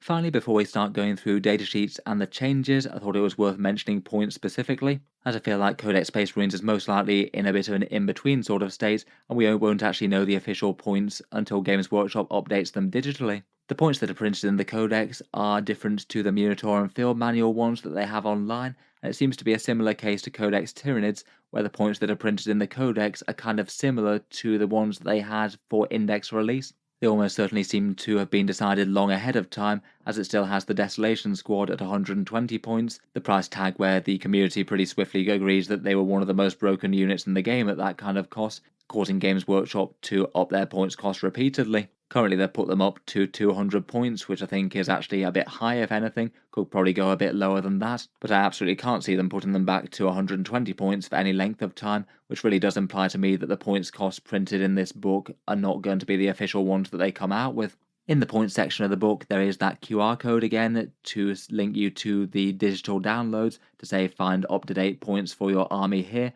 though you can use the points cost printed in the Codex with your opponent's permission. For that reason, I'd guess that sometime within the next 2 to 3 weeks, we'll see Games Workshop make a digital update online. It might be just as straightforward as adding in the points cost for the new units and removing the ones that are no longer within the Codex, but they might choose to alter the points cost of some of the units dependent on their altered abilities and the detachments that they have access to now. We'll have to wait and see. In any case, for the purposes of this review, I will put the old points and the new printed points in the corner of each slide, though I maybe wouldn't pay too much attention to them as they are potentially going to change.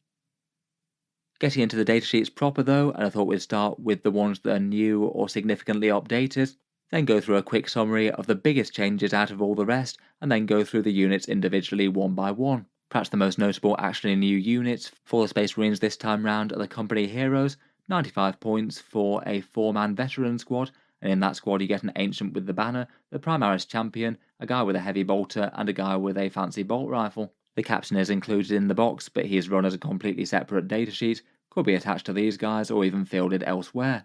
This unit is definitely the spiritual successor to the Command Squad. They had 5 models and an apothecary, so things have changed around a bit, but these guys definitely have some interesting things about them. Each one of these models is a massive 4 wounds, so a spectacularly hard Space Marine to take down, and while they have a character attached to the unit, the entire squad gets -1 to wound as well, and that's going to make them far tankier than most units that your character could attach to. As a retinue type unit, the squad must have a character attached to it, and the main ones that can are chapter masters or captains, though ones of the appropriate armour. You could just run the default Primaris Captain, though otherwise you could use one of your own chapters ones. Marnius Calgar or Vulcan Hestan look like they could be reasonably good choices, though I believe at the moment, until Games Workshop does some sort of a digital update for the more divergent chapters, you wouldn't be able to attach other characters like High Marshal Helbrex or Master Lazarus of the Dark Angels to this squad, even though it feels like they should be able to.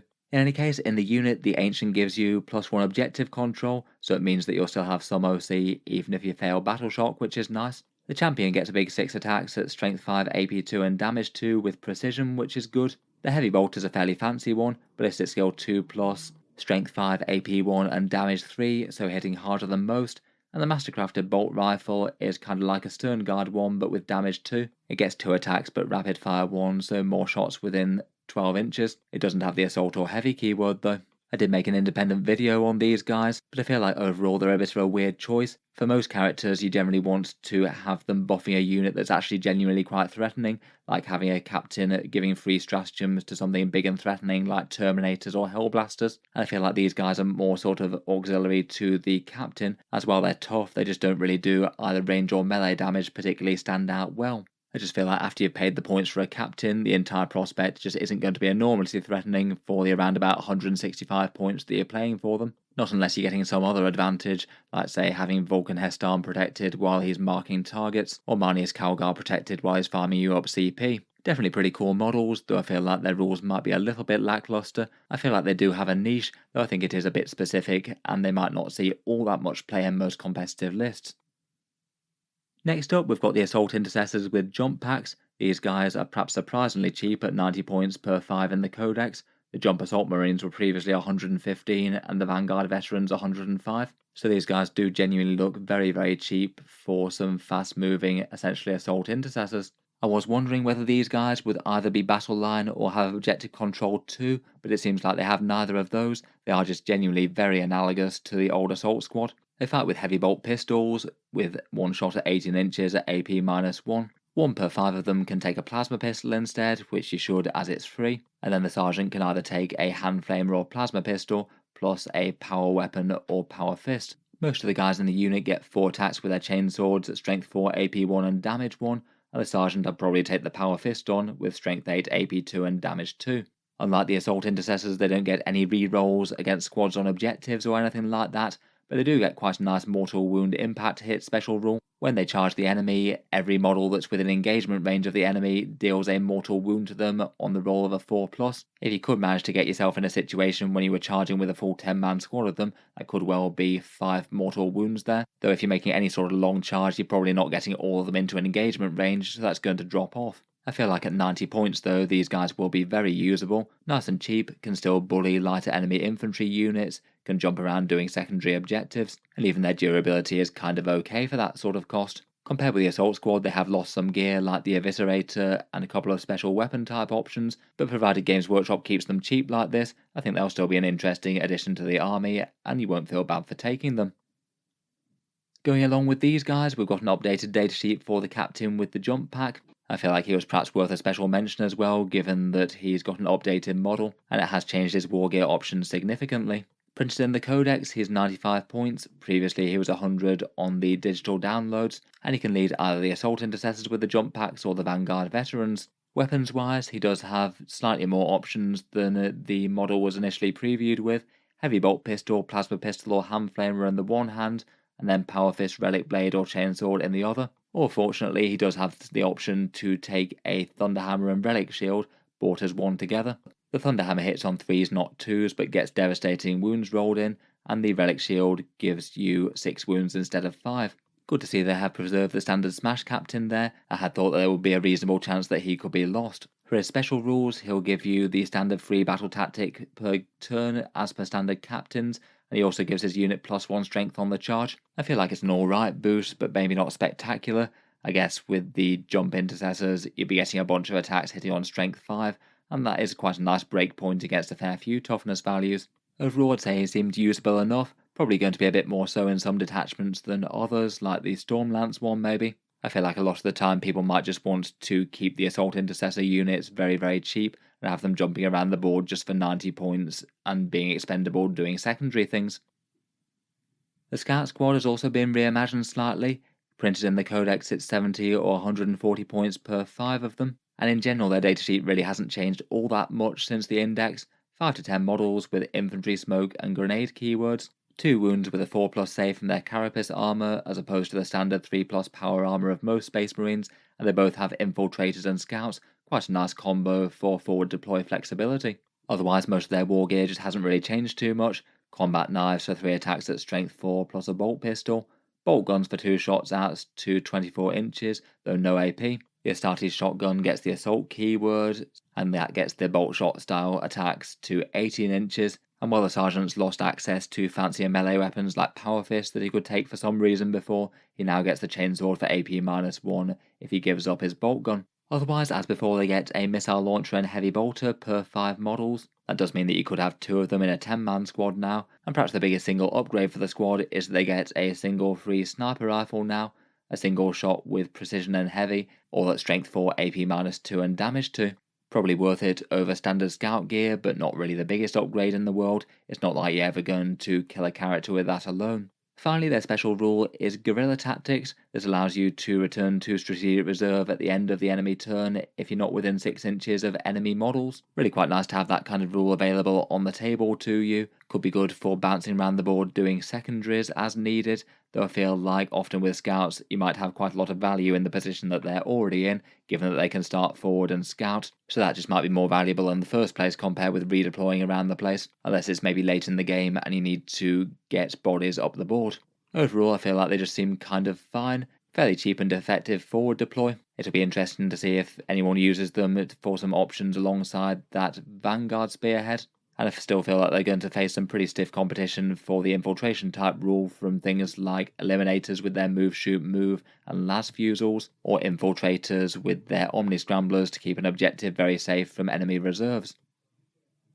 Finally, for perhaps the most significantly altered datasheets are the Sternguard veterans with their new kit. The digital points were 110 points per 5 and the Codex ones were 100, and their main changes are a bunch of added war gear to the unit, plus a new special rule which replaces bolter discipline, though I would argue it's probably worse. For the most part, the unit's quite similar. You still have the choice between combi weapons and Sternguard bolt rifles. The bolt rifles are definitely my favourite. 3 attacks within 12 inches, strength 4, AP 1 and devastating wounds, plus a Sternguard heavy bolter which gets devastating wounds as well. For the extra gear that they've gained, you've got the option to trade out that heavy bolter for a pyre cannon.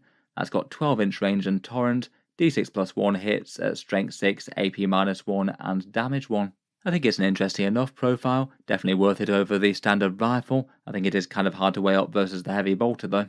The pyre cannon doesn't seem to get devastating wounds like the rest of the squad gets, but the heavy bolter does, which is pretty awesome whenever you get a 6 to wound. Maybe slightly depend on their intended role there. Otherwise, the sergeant gets a melee weapon in addition to their bolt rifle. This can either be a power sword, power fist, or chainsword. You get more attacks for the slightly weaker profiles, though again I'd probably be most tempted by the power fist with 4 attacks at strength 8, AP 2 and damage 2. The rest of the squad will get some fairly good volume attacks with 16 strength 4 attacks in melee between them, and having a power fist in the middle of that could be good for chipping some damage off some marines or light vehicles. The biggest change for them seems to be to their special rule though. Previously they had a rule that allowed them to shoot twice effectively. What you'd do is you'd try and wipe out a unit with the Sternguard veterans, and if they did kill a unit, then you could immediately have a big swing and fire again with the entire squad once per game. That's really quite nice with that amount of nice general purpose bolt firing devastating wound guns. Now their special rule is an Oath of Moment buff though. Their rule is Sternguard Focus. Reroll wound rolls of 1 when you're attacking the Oath of Moment target. Usually that's going to be a further 16% buff when you're attacking that, and I guess you'll already be hitting a lot more accurately already due to the hit rerolls. It's definitely not unhelpful, but does feel like a downgrade from where they were before, at least in terms of their damage output. Previously they were absolutely amazing against the Oath of Moment target due to the full reroll wounds and being able to fish for 6s if desired. Rerolling 1s is far less good, never mind the fact that you've lost the double shoot once per game, which could be really massive. I guess we'll have to see what their eventual points cost turns out to be though after Games Workshop do a digital update. Could still be absolutely great, and definitely getting the melee weapon on the sergeant for no extra cost is a big win, makes them a little bit more general purpose. I'd say that those ones are the datasheets that changed the most, though there were a whole bunch of scattered changes throughout the rest of them, probably the greatest changes of which I'll summarise over the next few slides. Then we'll go through each unit individually and a very rough assessment of how good they are right now. First up, Tactical Marines got a change that they trade their fallback and attack special rule for a combat squad special rule, so now you can split the 10-man squad in 2. That could create you 2 quite small and cheap special weapon type units, maybe one to camp a home field objective, one to go in a transport or something, though I still feel that they might struggle to compete against the other 5-man Space Marine units that you can get already. Both Tactical and Devastator squads lost access to Heavy Flamers, Inferno Pistols and Hand Flamers. I believe that they had those due to Blood Angels miniatures. Seems that Games Workshop is taking that option away from Marines at large. I don't know whether they'll wind up returning for Blood Angels at some stage. The Lieutenant with the combi weapon has got a rather nice buff. He's the Tyranid hunting guy from the Leviathan box set. He gets an ability where he gets to choose an objective and you get to reroll wound rolls of 1 against enemies that are on that objective. And now, rather than working just for Space Marines within 6 inches, it now works for all the Space Marines on the board. Pretty nice to be able to choose a point that you think is going to be an enemy strong point, and all of a sudden they're a little bit easier to take down. For the new Terminator options, the Terminator Captain has wound up losing a whole load of war gear options. You can only have the fist and sword and things that are on the kit. And the Terminator Chaplain has traded out the option for a combi weapon for a relic shield, which gives them an extra wound. The Eliminators have had a small nerf to their Instigator Bolt Carbine. That becomes damage 2 rather than damage 3. Kind of a shame for that one, seeing as it was quite a common pick due to the move shoot move type shenanigans that you could do with it, and it was already trading off damage a little bit versus the bolt rifles.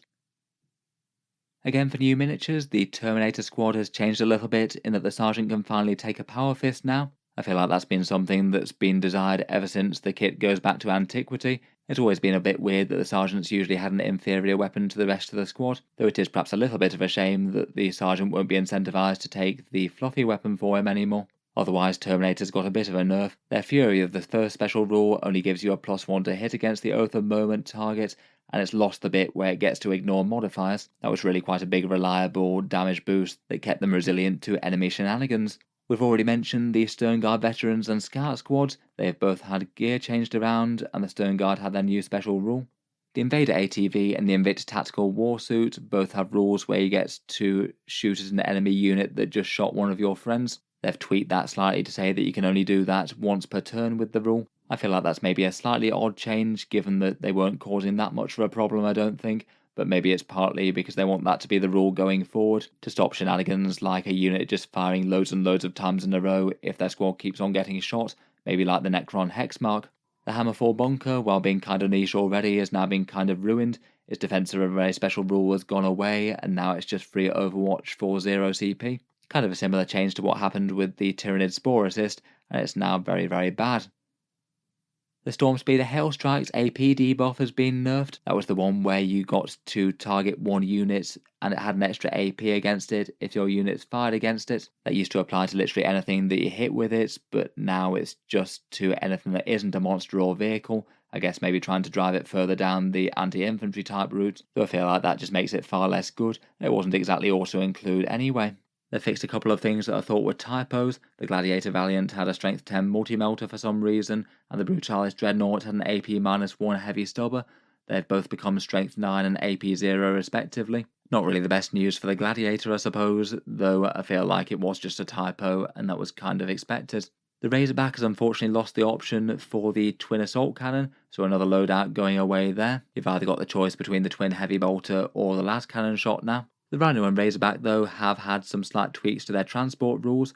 Annoyingly, they still can't take full-on Primaris squads, though they have given them the slight boost in that Tacticus characters can now embark on Rhinos and Razorbacks, provided they start attached to a non-Tacticus keyword squad, so that would be a Devastator or Tactical squad, I suppose. We are slowly getting towards the point where there's less of a distinction between Primaris and Firstborn.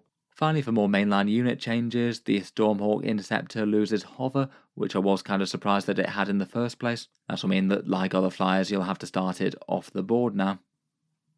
Finally, for major changes to datasheets, there's been a few changes to characters and things. It seems that Games Workshop is trying to rein in on one of their major divides between Firstborn and Primaris, even though admittedly there's not really all that many Firstborn left. One of the bigger changes is that most Primaris Tacticus characters can now lead tactical squads. I wouldn't say that they're probably going to be one of the best choices to lead out of things, being a little bit of a less focused unit, I suppose, but definitely helps keep them a little bit more relevant, as they could have some niche uses with keeping characters safe. A lot of characters gained access to leading the company heroes as the new Primaris style command squad, where they couldn't lead a regular command squad before. It's an option for all the Tacticus captains pretty much, plus Marnius Calgar as well.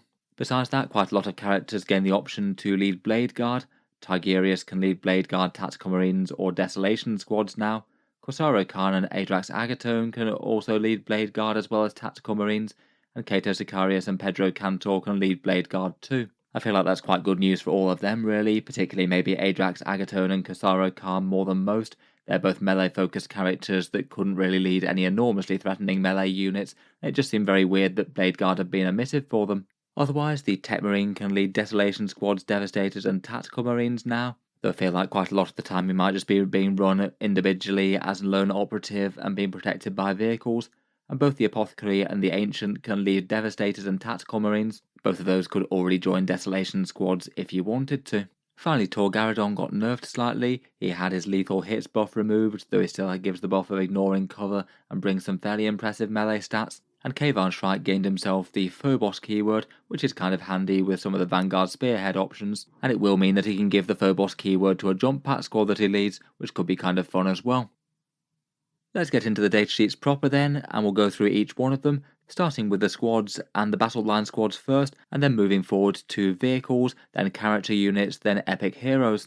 The Intercessor squad is either 85 or 95 points per 5, depending on which source you go by. They bring their bolt rifles with a couple of strength 4 AP-1 shots and both the assault and heavy keyword, plus some nice melee gear on the sergeant, and the sticky objectives type rule called objectives secured. At the cheaper points cost, people were starting to use them again, kind of handy to have that rule around, and they're kind of fine for skirmishing with lighter infantry. I'd probably take a power fist or thunderhammer on the sergeant, and the grenade launcher adds a bit of a punch at range as well. The assault intercessors were either 80 in the digital points or 90 in the codex, 5 to 10 points and battle line, lots of strength 4 AP-1 attacks, and objective control too. Again, the sergeant can take a thunder hammer or power fist. Their special rule is reroll 1s in melee or rerolling all wound rolls if they're fighting over an objective, and again they were being taken a bit more, and now they're one of the cheapest Space Marine profiles that you can have around, fairly expendable and high objective control, and definitely with the wound rerolls they could still bully some lighter infantry. Heavy intercessors are either 105 points or 115, 5 to 10 models on battle line, and basically the same as the regular intercessors, but with massively upgraded bolt rifles, longer range by 6 inches, plus 1 strength, and also a big chunky gravis profile as well with 3 wounds at toughness 6, really quite a lot of defense for their cost there. Could be kind of interesting in the Imperial Fists one, getting +1 to wound on those bolt rifles if they're stationary, as well as hitting on 2s, and their special rule is a +1 to save versus damage 1 weapons, maybe not the biggest thing that was going to threaten them anyway though really with all that wounds and toughness.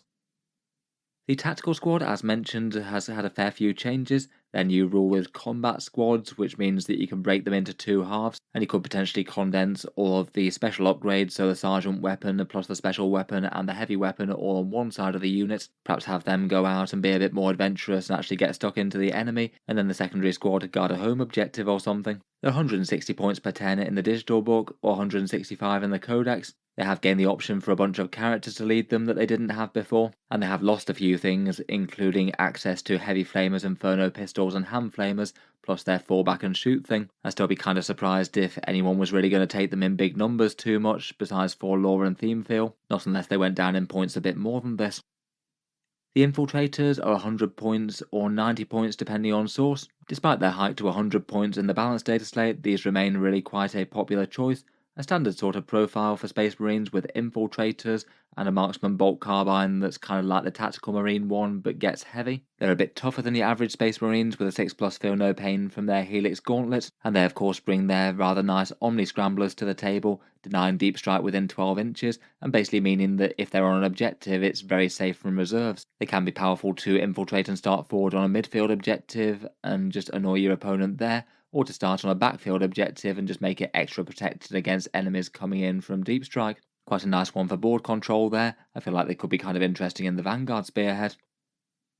The Incursors are 85 points in the digital book and 90 points in the codex. They're the Phobos Marines with scout 6 inches, can move forward into the midboard, strike with bolters that get the assault and the ignores cover keywords, both of which are quite nice, and have some slightly better melee in combat with paired combat blades with sustained hits 1.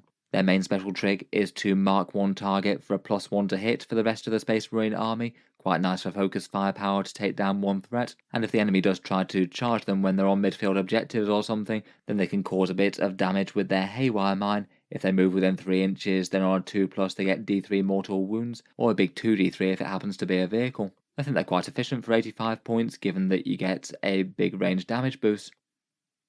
The Reaver squad I think remain kind of perpetually underwhelming. 85 points in the digital index, 95 points in the codex.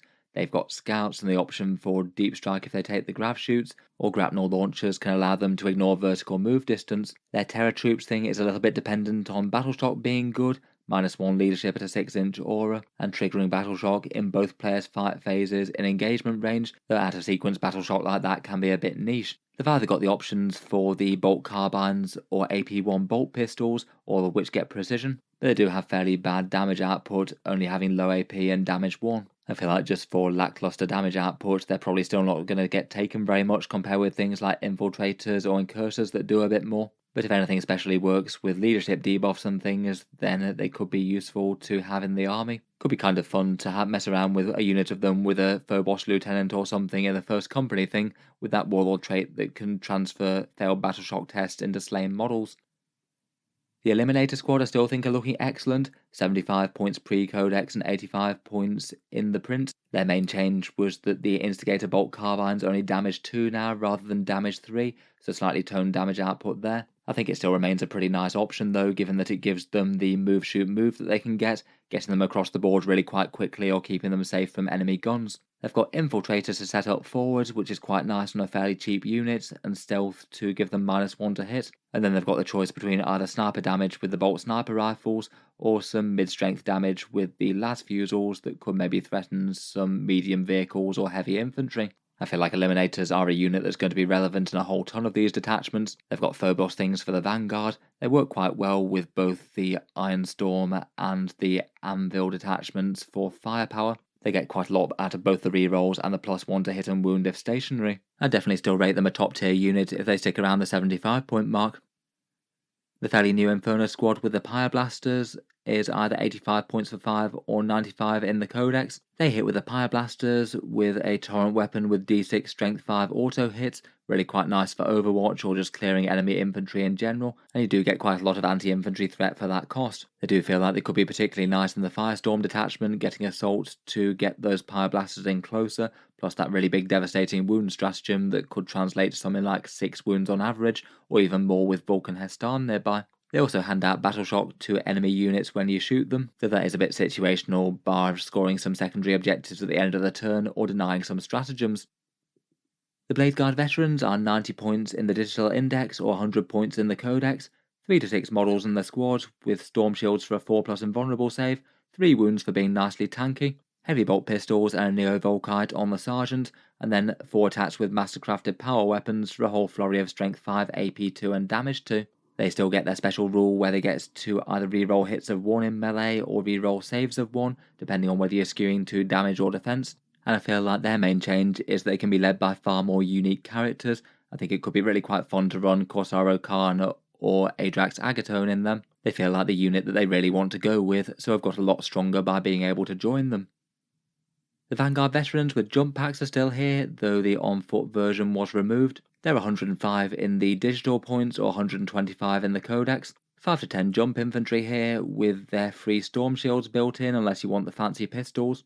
And individually they hit a little bit better than the assault intercessors with the jump packs. They strike at strength 5 AP -1, though don't get the power fist on the sergeant. Their special rule is lethal hits on the charge, which I feel like is perhaps fairly balanced out well with the mortal wound impact hits of the jump pack intercessors. While the jump intercessors are a fair bit cheaper and also get the mortal wounds and the power fist though, I feel like they're probably going to win out, if maybe not by all that much. As mentioned, the trusty Terminator squad have had a few changes. The digital points are 190 and the codex ones are 200. Still nice and tanky with their 3 wounds at toughness 5 and a 4+ invulnerable save, and one of the biggest and priciest Space Marine units around, so a good choice for investment and buffs and characters. Fairly good infantry killing shooting with storm bolters, plus either cyclone missile launchers and assault cannons on the go. I feel like the cyclone missile launchers might be a bit more popular since the Oath of Moment change, as you can't fish for the devastating wounds with the assault cannons anymore. The main changes to the unit are that now you can take a power fist on the sergeant, which usually seems to be the best choice to me. Losing 1 attack to go up to strength 8 and damage 2 I think is well worth it, though unfortunately they did get a nerf with their Fury of the First special rule. It now just gives you a +1 to hit if you attack the target of the Oath of Moment, whereas previously it had that and also ignore modifiers as well.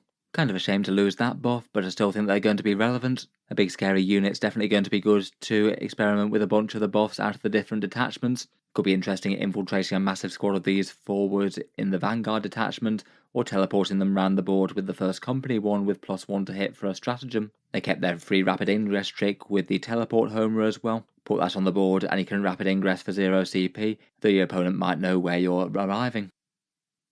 The Terminator Assault Squad's still here in its original form, 205 points in the digital book, 195 in the codex. Hopefully Games Workshop will get around to updating the models for these guys. I'd be most tempted to go with the Thunder Hammers here, 3 attacks at strength 8 and damage 2 plus an extra wound. I feel like that usually beats out the Lightning Claws with their twin link strength 5 attacks. They get the teleport homer trick as well, and they get Terminus Assault instead of that Fury of the First benefit. That one's maybe a bit weedy with making a battle shock test happen when they complete a charge. I guess it could prevent certain things like enemies interrupting in combat.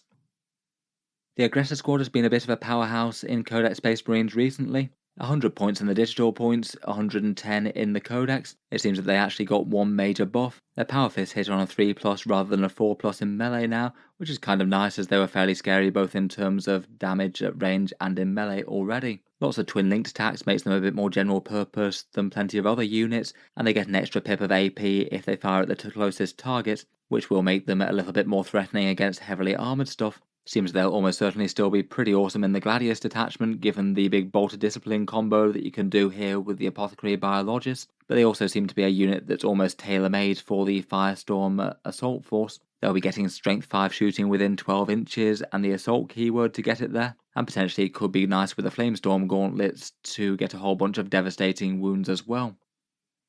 The Centurion Assault Squad is 150 points in the digital rules or 170 in the Codex. Big chunky profiles at toughness 7 and 4 wounds, though only a 4-inch move. Perhaps a unit that kind of needs delivery where it needs to be, whether it's a transport or some sort of reserve shenanigans. The siege drills will absolutely do a number on anything that's a monster or vehicle. A big sustained hits 2 with strength 10, AP 2 and damage 3 and twin links, plus following that up with a bunch of bolt shots and flamers. I feel like they're still perhaps a little bit on the niche side though. I feel like not having any leader options is a bit of a disadvantage in 10th edition. They very much need to carry entirely all their own weight on their stats alone. The Centurion Devastator Squad was 175 points pre-Codex or 200 in the Codex print. For that you get the same defensive profile and are just generally quite a big threatening unit with a lot of heavy firepower. You can take missile launchers and las cannons or trade the missiles for some bolters. The grav cannon is quite interesting and general purpose as well. Their special rule is re-rolling hit rolls of 1 or re-rolling all hit rolls against a unit on an objective. I feel like they could be interesting enough for the firepower themed detachments or maybe even the Firestorm force to give them assault, as perhaps their slow movement is one of their biggest issues, and if they could advance and shoot every turn that would be quite nice for them. The Suppressor Squad is 85 points pre-Codex and 95 points in print. Accelerator autocannons with 3 shots but only strength 8 and damage 2. I do feel like they're a fair bit less bitey against vehicles with a strength 9 and damage 3. They can move around quite quickly and maybe aren't the worst for jumping around doing secondaries and things, but they are quite easy to kill with just 3 basic marine profiles. And their special rule is suppression fire. If they shoot an enemy unit then it can be -1 to hit while they're still alive. Kind of handy to ping that into one big scary enemy threat that you probably can't kill this turn. I still feel like they're probably overshadowed by the Inceptors at the moment though. Speaking of which, the Inceptors are 110 points either way. People generally tend to field them in 3 model units, and they're considered really quite a competitive unit for Space Marines at the moment. Their special trick is dropping down anywhere that's just outside of 3 inches drop range of any enemy units, making them almost impossible to screen and certainly so for more elite armies out there. They can drop in and maybe do a secondary objective, or maybe light up an enemy unit that was on an objective and thought that they were safe. Definitely quite a nice unit to have 1 or 2 copies around of for playing the mission, and I feel like both of their guns are fairly well balanced at the moment. The assault bolters do generally outperform against marine equivalent type profiles, whereas the plasmas are a bit better against anything tougher like Terminators. They do come with the downside of hazardous rolls. Could be fun on the Firestorm detachment for an extra pip of strength maybe. And the plasma variant might quite like the single hit rerolls of the Ironstorm Spearhead. Hellblasters remain 125 points, and they have their scary plasma guns with 2 shots to 24 inches, strength 8, AP 3 and damage 2 if they're overcharged, and they both have assault and heavy like the Intercessors, so either fast movement or +1 to hit if they're static. They will probably cook some of their own number with their overcharges, though they do have that really quite cool rule for the chapter where they get to fire on death on a 3+, whether they were killed by the enemy or by their own hazardous rolls. As a fairly scary marine firepower unit, I feel like they're relevant to perhaps most of the detachments really. I could certainly see them being a fun unit to build around jumping in and out of transports in the Firestorm force, and they are heavy weapons so will be quite nice for the Anvil formation for the Imperial Fists. The Eradicator Squad's rerolls are perhaps even more potent now Oath of Moment has gone away. They're 95 points pre and post Codex points, one of the most efficient damage dealers against enemy tanks and armour in the Codex, perhaps particularly so if you can get them within 9-inch range, maybe with a cheeky rapid ingress or something, and maybe a unit that could enjoy the Firestorm Assault Force. They work quite nicely with a repulsor I think. Next up, we've got the Devastator squad, 120 points for the 5 of them, or 200 points for 10, as the rest don't get the heavy weapons. These guys did lose a few options similar to the Tactical Marines in that they can no longer take heavy flamers, inferno pistols, or hand flamers, though a few of the characters did change around a bit, and now they can actually get leaders attached to them where I don't believe that they had many before. Could be a chance to use the Gladius fire discipline or other enhancements if it made sense. Otherwise, not too much has changed. Their weapons are still very flexible, though I think a few of them stand out a bit more than others. I'd be more tempted by the las cannons, grav cannons, or maybe multi-melters if you had some way to deliver them. Multi-melters in a Razorback could work okay with the wound rerolls it gives. Otherwise, they've got a Signum to ignore cover if the unit is static, and a Cherub to allow you to change a single dice to an automatic 6, just for a once per game firepower boost. Perhaps a slightly rarely played unit competitively these days, but I feel like they could be pretty interesting in a few of the formations here. I feel like the Grav Cannon one could be quite nice in the Raven Guard themed Vanguard Spearhead. There's one where you can get a 1 CP for a +1 to hit and an extra pip of AP, which seems nice on the Grav. The Ironstorm single rerolls is quite nice on las cannons, and the +1 to wound that they can get will be very nice for the Imperial Fist Anvil one. For the Primaris Desolation squad, their datasheet's pretty much unchanged. Again, these guys are pretty much the example of the Codex points being written after 10th edition's initial balance passes, as these guys are still 120 points or 240 here, whereas after the last balance data slate, Games Workshop did nerf them all the way up to 200 points. Obviously very points dependent, depending on what they come out at. I feel like 200 is a little bit much for them, really. They definitely have a lot of threat with a good anti-tank weapon with the strength 10 super crack rockets with damage d6 +1, plus a whole bunch of indirect fire with the Castellan launchers and Bengal launchers with ignoring cover and ignoring penalty to hit rolls. I feel like they're probably going to be a bit too much an investment still if they are still all the way up to 200 points, but as we've seen, if they do bring down the points a bit or don't have them limited to 5 models, then they definitely have the potential to absolutely dominate. The Outriders were 105 after the balanced data slate, plus 70 for the ATV, whereas in the Codex they're 120. These guys have a fair bit more support than they used to with that Stormlance task force for the White Scars to get them into battle. I still think they're a unit that suffers for damage output though, only having chainsaw and bolter attacks. Everything that they do is strength 4 and damage 1, which means they're not really going to be punching up to take down vehicles and things. With the synergies that they can access though, could be worth it to have a chaplain on bike alongside a unit of them. They could do some devastating first turn charges potentially. Their auto advance 6 inches certainly helps them with that, so an 18-inch base. Even in the Stormlance though, I can't help but think that if you're playing either Dark Angels for Raven Wing or Space Wolves for Thunderwolves, they're probably going to do better with it.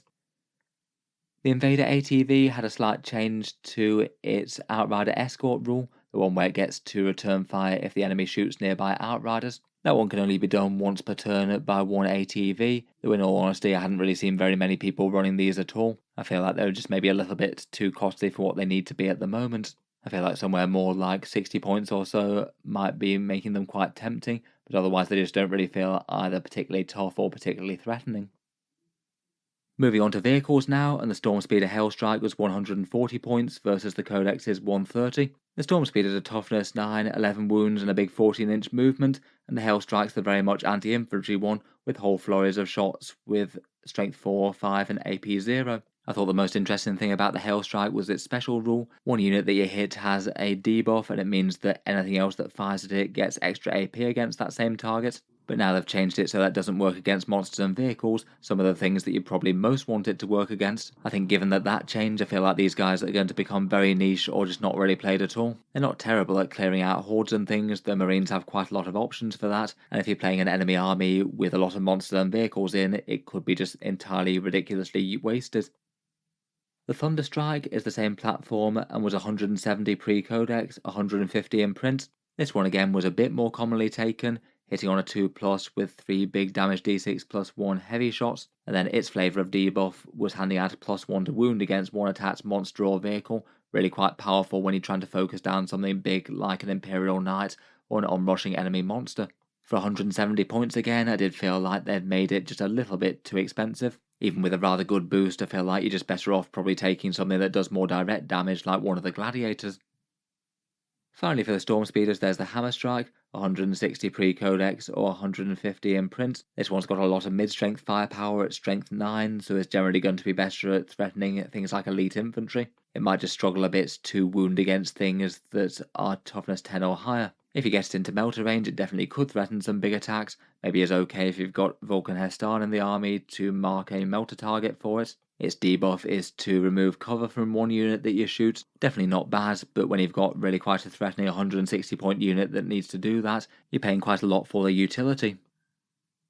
Onto some walkers and dreadnoughts, and first up we have the Invictus Tactical Warsuit, somewhere around the 150 to 155 point mark. This guy's a 12 wound walker, but only toughness 8, so significantly easier to kill than most of the other dreadnoughts. It's basically a lighter chassis, so it can scout forward. It does have scout 8 inches, so should hopefully have a good chance of getting the jump on the opponent rather than the other way around. It's got the choice of either a longer range autocannon or a D6 plus 3 flamethrower, and it backs that up with a bunch of heavy weapon shots plus some dreadnought class melee, which is still strength 14. I was perhaps kind of surprised that change survived. I thought that it would be brought down to strength 12 like the rest of the dreadnoughts. Its special rule is that it allows you to immediately shoot if something tries to shoot your Phobos infantry units nearby. Like the ATV, that's only restricted to once per turn now, so you can't do it with multiple Invictors should you take them. Not that seemed to be a particularly popular play before. I feel like this one could perhaps be most interesting in that Ironstorm Spearhead, the one for the walkers. It's perhaps one of the better models to use that big all-around walker buff for the +1 to hits, +1 to your saves and toughness and things. I feel like it gets a lot out of that, maybe even more than some of the dreadnoughts. Could be quite nice in the Vanguard as well, supporting some Phobos I suppose. The standard dreadnought was 135 pre-codex and 155 in print. It still remains the consolidated profile for the Venerable Dreadnought and the regular Dreadnought. One heavy weapon and one perhaps surprisingly punchy melee attack, hitting just as hard as the Redemptor Dreadnought at 5 attacks at strength 12 and damage 3. I still think it's perhaps a bit mediocre though, given that you're going to struggle to get that into combat given only a 6-inch movement, and I'm not sure that its special rule of re-rolling hit rolls of 1 within 6 inches to nearby infantry is quite enough to make up for that. The Redemptor Dreadnought was 210 pre-codex, 220 in print. This one definitely was one that was getting played competitively, even more so after the small points cut it got. Really quite a nice tanky profile with toughness 10, a 2+ save, and -1 damage from Duty Eternal, and then a big gun with either a Macroplasma or the Heavy Onslaught Gatling Cannon. I feel like the Macroplasma will probably be more the way to go now that you can't have the big wound rerolls from Oath of Moment fishing for devastating wounds. It seems like one of the ideal units that you'd probably want in the Ironstorm Spearhead. I think the single rerolls would work quite well with the Macroplasma, then plus the Dreadnought melee as well, plus having all sorts of other buffs that can help it out from nearby Tech Marines. The Brutalis Dreadnought was 170 or 210 in the Codex. This guy still has his big hitting twin-linked melee attacks with 6 attacks at strength 12 and damage 3. And you've got the choice between a few more shots from the Brutalis bolt rifles or swapping out for the Talon, so you've got a sweep attack option in melee. Besides that, it packs some multi-melters and a Twin Icarus Iron Hail Heavy Stubber on the top. That one lost AP going down from AP1 to AP0. In combat, it does hit a fair bit harder than the Redemptor. The Brutalis charge that it does offers some mortal wound impact hits on top of its improved profile anyway. Despite that though, it still seems to be a dreadnought that people just weren't taking anywhere near as much as the Redemptor, just for not being its general purpose, and also not really being significantly tougher per point either, given that it lacks the -1 damage. I feel like it's not really too far north of what it would need to be though at the 170 points. I don't think it would take much to make it a really serious contender. The Ballistus Dreadnought was 150 points pre-codex, 160 points in print. Again the same chassis as the other two, and with no -1 damage. Instead this guy gets 3 really quite big anti-tank strikes, re-rolling the hit roll if you target something that's greater than half strength. Fairly reliable damage output against heavier targets there. I still think by the raw numbers it's a little bit behind the Gladiator Lancer, though not really by all that much. Seems pretty playable for the Ironstorm Spearhead again, and with hit rerolls built in you can save the rerolls for a wound or damage roll. The Thunderfire may be gone, but the 5-strike servo turrets remain, either 80 points pre-codex or 75 points before, 1 to 2 models in the squad, and I'd say an alright defensive profile at 6 wounds, toughness 6 with a 2+ save. At least you need something with high AP to deal with them. Given that it's only 2 shots versus 3, I'd be most tempted by the last Talons, 2 shots at strength 10, AP3 and damage D6 +1 hitting on a 2+, a little bit of pinpoint anti-tank. Again would quite like the Ironstorm Spearhead rerolls as well, making them even more efficient. They are kind of rarely played competitively though. Their stats just are kind of similar to things like bigger, heavier vehicles that have got a lot more mobility. It feels like you can just achieve the same thing with something that can move around a lot more and actually get lines of sight that it needs to. It can overwatch on a 4+, that could be alright I suppose if you've got a unit of 2 of them. Into the tanks now, and we'll start out with the Whirlwind. The digital points pre-codex were 150, although the codex printed ones are 115. Again, that's one of the units that went up really quite a bit in post-10th edition release points increases. The Vengeance launchers fairly bitey and good general purpose artillery fire, D6+3, strength 8, AP2 and damage 2 shots, and hands out battle shock to enemy infantry. This one could be quite nice with the Anvil siege force given that it's indirect fire. It's likely to be standing still, so it might be able to counteract the indirect penalty and still hit on a 3+. The Predator Destructor I'd say is probably the worst of the 2 Predator variants. The autocannon gets 4 shots to 48 inches or 6 shots to 24, a bit more efficient against infantry, and the datasheet gets a little bit of extra AP if it targets them. Still kind of usable I think, it did go down in points a bit. I'd probably be a bit more tempted by the Gladiators though. The Predator Annihilator was 130 points. This one just gets the 3 single las cannon shots, a twin linked one on top at strength 14 and the sponson ones, and it gets to reroll damage results of 1 against monsters and vehicles, so you don't have to waste CP there. Its damage output isn't awful for the cost, though again even with the points increase it probably is a little bit behind the Gladiator Lancer with its built-in rerolls. And I think that people will probably still be more tempted to take that over the standard Predator right now. Speaking of which, the Gladiator Lancer is remaining pretty terrifying. The Laser Destroyer with heavy gets 2 shots at strength 14, AP4 and a massive damage D6+3, and it gets a built-in hit, wound and damage reroll. Fairly great reliability there, and it's a unit that won't miss the loss of the wound rerolls from Oath of Moment quite as much. Besides that, it does come with a fair bit of just random anti-infantry type shots with its Stubber and its Stormbolters. Even if the main gun is the big main event, I still expect that these would be really quite competitive and popular. The Gladiator Reaper was 150 points in the digital pre-codex, and in the codex print it's 145. This one's got the same chassis and some slightly upgraded Tempest bolters on the side compared with the Lancer, though the main event is the twin heavy onslaught Gatling cannon, 12 shots at strength 6 and devastating wounds with twin linked, and also getting sustained hits too as well if you target infantry units. Seems like it could maybe have some pretty hilarious spam attacks if you had it in the Ironstorm Spearhead with the Tech Marine Warlord trait for lethal hits plus the Mercier's weakness stratagem. You could maybe have double exploding 6s on 5s and 6s and also a lethal hit on top of that. That does sound pretty hilariously destructive against infantry formations. The Gladiator Valiant is pointed the same as the Reaper, both pre and post codex. The main change that this thing got was fixing the multi-melters. They're back down to strength 9 as they were weirdly strength 10 before. Otherwise a bit more of an aggressive and close range anti-tank beast, 2 multi-melters on the sponsons plus the twin las talon on the turret. It does need to get kind of close to deliver its main payload though with the melter fire. Could be fun in the Firestorm formation if it is getting close anyway. That could maybe give you strength 10 multi-melters back if you got fairly close. Plus getting the assault keyword on all those guns would be rather nice. Again, that could help it get up close and personal.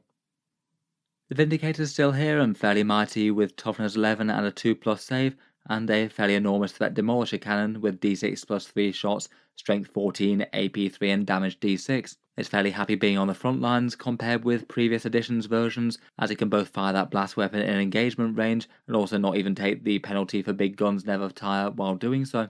Unfortunately, it has just been a very expensive tank since 10th edition came out.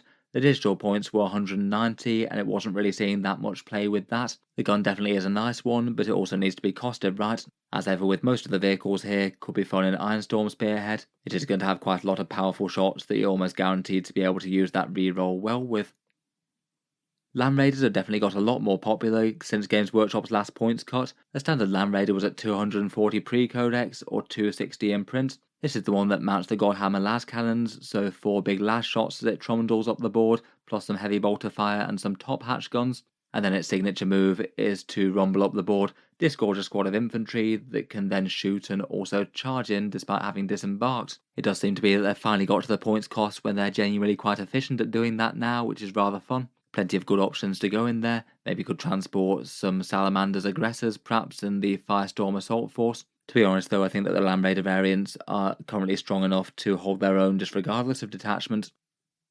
For the variant Land Raiders, there's the Land Raider Crusader. This guy packs the anti-infantry with a whole ton of twin-linked bolter shots. potentially 24 of them all with twin linked up close. This one's cheaper, and perhaps the biggest draw to it is that you could fit an 8-man squad in it, say some aggressors with a captain and an apothecary biologist if you wanted. Finally, there's the Land Raider Redeemer, 260 points on the digital points, or 280 in the book. This one's a bit of a halfway house transport-wise, transporting 14. Again, could be an aggressor squad plus either a captain or apothecary. And then once it gets into the mid-board, it can threaten some mad overwatch with those enormous Flamestorm cannons, D6 plus 3, Strength 6, AP minus 2 and Damage 2. Some very good Space Marine cooking goodness there. Again, this one seems like it's pretty well made for the Firestorm force. It's even potentially got the terror of getting devastating wounds on those enormous Flamestorm cannons. That plus Vulcan rerolls could be truly catastrophic. Again, sticking with big fancy transports, we've got the Repulsor. Fairly cheap at 195 points, the Codex has it at 190, and fairly tough for the cost with toughness 12 and 16 wounds, even if it's only got a 3+ save and no invulnerable. The Repulsor just brings absolutely tons of shots with an 18-shot defense array, and then weighing up a heavy onslaught Gatling cannon versus a las Talon, and a twin heavy bolter versus a twin las cannon. It's got a very big and flexible transport capacity with 12 models and can take Firstborn and Termidor Centurions. I feel like this one could be the better choice for firepower type units delivered in style. You could have Hellblasters getting out of this and then threatening to jump back in if they get charged. It feels like perhaps one of the best units for transport shenanigans with the Firestorm formation. The Repulsor Executioner remains an all-round efficient battle tank, 230 points before and 220 in print. Still has a small transport capacity which could have some use, but I feel like it goes a long way to justifying itself with its enormous great big guns and heavy onslaught Gatling cannon, plus a bunch of smaller shots from the defensive array and a buff against enemy units below half strength if it wants to bully something. As one of the biggest and baddest tanks out there, this one's going to be very interesting in the Ironstorm Spearhead. Could be great with a Tech Marine buff and then one of those many Warlord traits. Feels like this guy could be a particularly good receiver of that Mercy as Weakness stratagem for the sustained hits. Transport's next, and first up we have the Rhino. 75 points both pre and post Codex, and its main change that it's had is that it can now transport Tacticus models when they're attached to non-Tacticus squads, which will be either the Devastators or the Tactical Marines now. That will be relevant for a few characters like say Chief Librarian Tigurius if you wanted to run with them. The list of options it can actually transport is rather limited, though there are maybe a few more options out of the more divergent chapters out there. As a transport I think it does its job absolutely fine, nice and cheap and reasonably tough for the cost, has a firing deck, a storm bolter and a hunter-killer missile, and self-repairs a bit. The Razorback's the other Firstborn locked transport option. This one was listed at 90 points in the Codex, down from 100 digitally, and this guy also had a couple of changes. The main one was unfortunately finally losing that twin assault cannon option that's been persisting for really quite a long time. I'm honestly surprised that wasn't done away with earlier, given that the primary kit for the Razorback doesn't contain one. So now I guess you've got the choice of a twin heavy bolter or a twin las cannon shot. I'd probably go for the las cannon myself.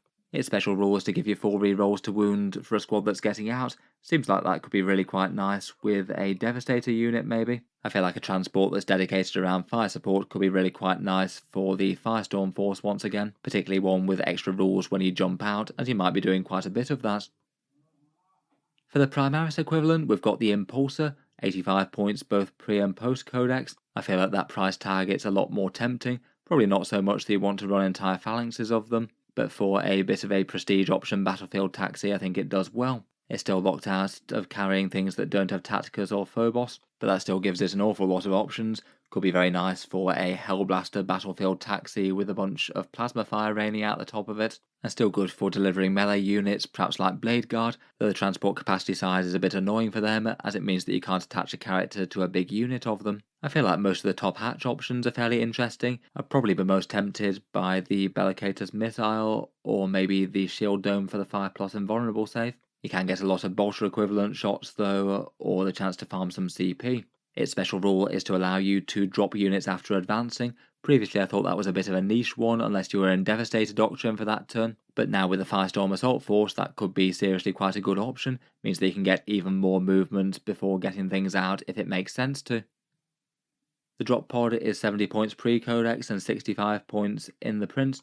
As ever, this one's a good Alpha Strike thing for jumping down a whole load of Space Marines turn 1 and shooting the enemy with a big Alpha Strike. Perhaps most interesting for units like Hellblasters, or maybe some Devastators to get line of sight on the targets, or maybe some Infernus Marines delivered alongside Vulcan Hestan perhaps. The strict transport occupancy of 10 is a little bit annoying, as it means that generally you wouldn't want to attach characters to it. Could be usable for a luxury option to deliver one scary unit. I probably wouldn't take more than one though.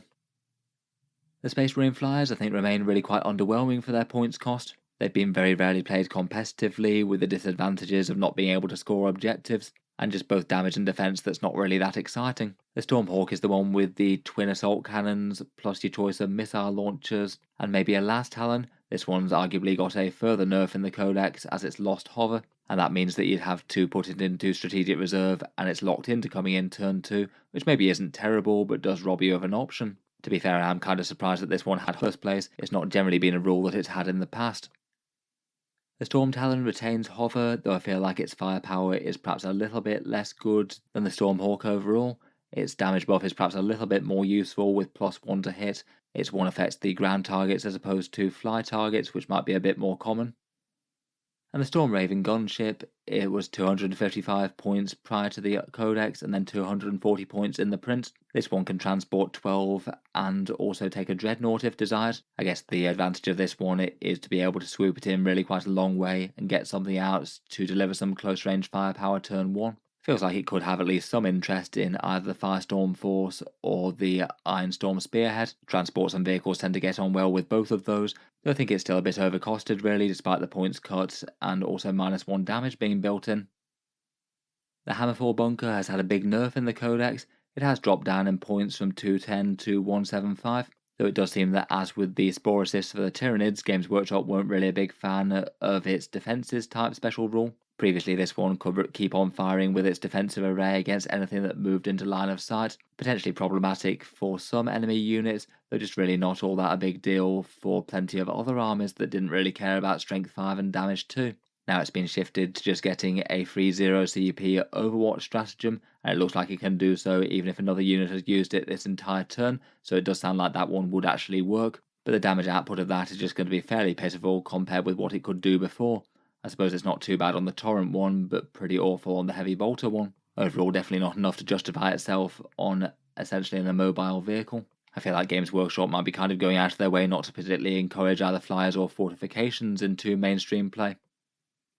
Next up, we get to the characters, and first up let's talk through the generic picks before going for the epic heroes. All the Primaris characters, like the Primaris Captain, Lieutenant, and Chaplain and things, they've all just been named just a standard Captain now and lost the Primaris tag, and basically the Firstborn datasheet has kind of gone away, so it means they have lost a bunch of war gear options. For the standard Captain, he'll still do what he did before. 3 battle tactics stratagems for 0 CP once per turn. His finest hour buff, which means that he gets 1 turn of particularly punchy melee. And he's got really quite a big choice of squads that he can lead. It's now been included so he can lead the tactical squad as well, but it feels like one of the worst options when he could be running around with Blade Guard, Hellblasters, or many of the others. Otherwise, the only other change for him is that he can take a Neo-Volkite pistol now, the same as the Blade Guard and the Lieutenant from Indomitors could take. Probably nothing enormously special compared with a plasma pistol with a bit more strength and AP. The devastating wounds is kind of fun. The Relic Shield plus the Mastercrafted Power Weapon option is still locked together, and you need to take that loadout if you're leading Blade Guard with him. Overall, still definitely useful. 3 stratagems are pretty good. I feel like some of the detachments really make them a lot more interesting, and they could encourage different units for him to lead. There are some pretty nice battle tactics out there, like Crucible of the Battle for the +1 to wound, and the Devastating Wounds in Torrent. They're both nice for the Firestorm Force. For the Captain in Gravis armor, he was 80 points pre-Codex or 85 points in print. No major change for him, and he still encompasses the heavy bolt rifle loadout as well. Though I'd probably be more tempted to give him the more standard Power Fist loadout. Strength 8 and damage 2 attacks are a lot more punchy. He gets half damage, which could be kind of interesting for durability type things. Maybe the 4+ Feel No Pain in the Ironstorm detachment. And he gets some free battle tactics stratagems for Aggressors, Eradicators, or Heavy Intercessors. I feel like they could be usable in a whole bunch of the different detachments. Aggressors in Firestorm for certain. I feel like even Heavy Intercessors could be kind of fun in the Anvil Siege Force. The Phobos Captain still brings some sniper goodness with his Instigator Bolt Carbine, now with the same profile as the Eliminator one with damage 2. His main thing is to allow you some redeployment of Phobos or scouts after determining first turn, which is kind of big. Very nice with infiltrator type units to counter deploy to the opponent perfectly and either go super aggressive or very defensive. I feel like he was kind of rare before, but given that the Vanguard Spearhead has a lot of support for Phobos, I feel like he could be genuinely very interesting in that. I still feel like Phobos are going to struggle to carry themselves as mainline damage dealers though, so I still think that's probably only going to be one part of the army. Could be useful for bearing some of the enhancements that Phobos units can only have as well. The Terminator Captain has got a new model recently, and unfortunately it does seem that he lost a fair few weapon options when that happened. No more Lightning Claws anymore or Thunderhammer option, and he can't take a Chain Fist or Relic Shield anymore either as they're not on his new model. Terminators still seem they could be really useful for all manner of different detachments. Just having an enormous rapid ingress threat seems nice, and they're going to be one of the best users of all the powerful stratagems out there. Getting 0 CP stratagems on such a scary unit is pretty good for him. Rerolling charges is handy out of Deep Strike. Could be extra nice with that orbital teleport in First Company maybe. The standard lieutenant also loses the Primaris named keyword. Again, you've lost all the firstborn war gear choices, and like the captain, he's got really quite a big choice of squads to lead, now including the company heroes and the tactical squad. You do need to have a captain or chapter master in the company heroes, though he can also give you some lethal hits as well if needed. I think it's still going to be very interesting with lethal hits, maybe now more than ever now that the big wound rerolls of Oath of Moment have gone away, and you can't rely on that quite so much to punch up. I still think that he'll be a very solid choice for things like Blade Guard veterans and Hellblasters, and definitely any of the options that allow you to get critical hits on 5s. That's pretty scary when combined with lethal hits. The Lieutenant and Reaver arm is fairly cheap, 60 points pre-codex, 65 points in it. He makes Reavers a little bit more threatening by raising the range of their terror troops and also giving them lethal hits to auto-wound some. I feel like it's probably a buff that's trying to make a fairly weak damage unit a little bit less weak though. Not really convinced that he adds a whole load for his points cost, to be honest. I'd be a bit more tempted by the Phobos armor lieutenant out of any of them. He's a similar sort of points cost, doesn't have precision melee or morale debuffs, but his special rule is at least kind of interesting, giving you a move shoot move sort of mechanic, so he can move an extra d6 inches after the unit is fired. Could perhaps be one of the better bearers of Phobos warlord traits and things out of the Vanguard Spearhead. One of the units that changed a bit more was the lieutenant with the combi weapon. He is 70 points. He is fairly tough and hard to kill with stealth and a 5+ feel no pain and lone operative to protect him, though he doesn't really do too much damage with his combi weapon and his paired AP0 blades. His main trick though was to designate one objective on the board, and then when Adeptus Astartes units were within 6 inches of him, then you got to reroll a wound roll of 1 against any units that were on that objective, so a small focused damage buff. It seems that now his intelligence and expertise gets around a bit more though, as now that works for the entire battlefield, not just for the 6-inch bubble around him, which I think is a lot more useful really. He generally wants to be off on his own doing lone operative things, and that means that all he has to do is try and survive, and that means that you should get a bit more damage against enemy units trying to take that point.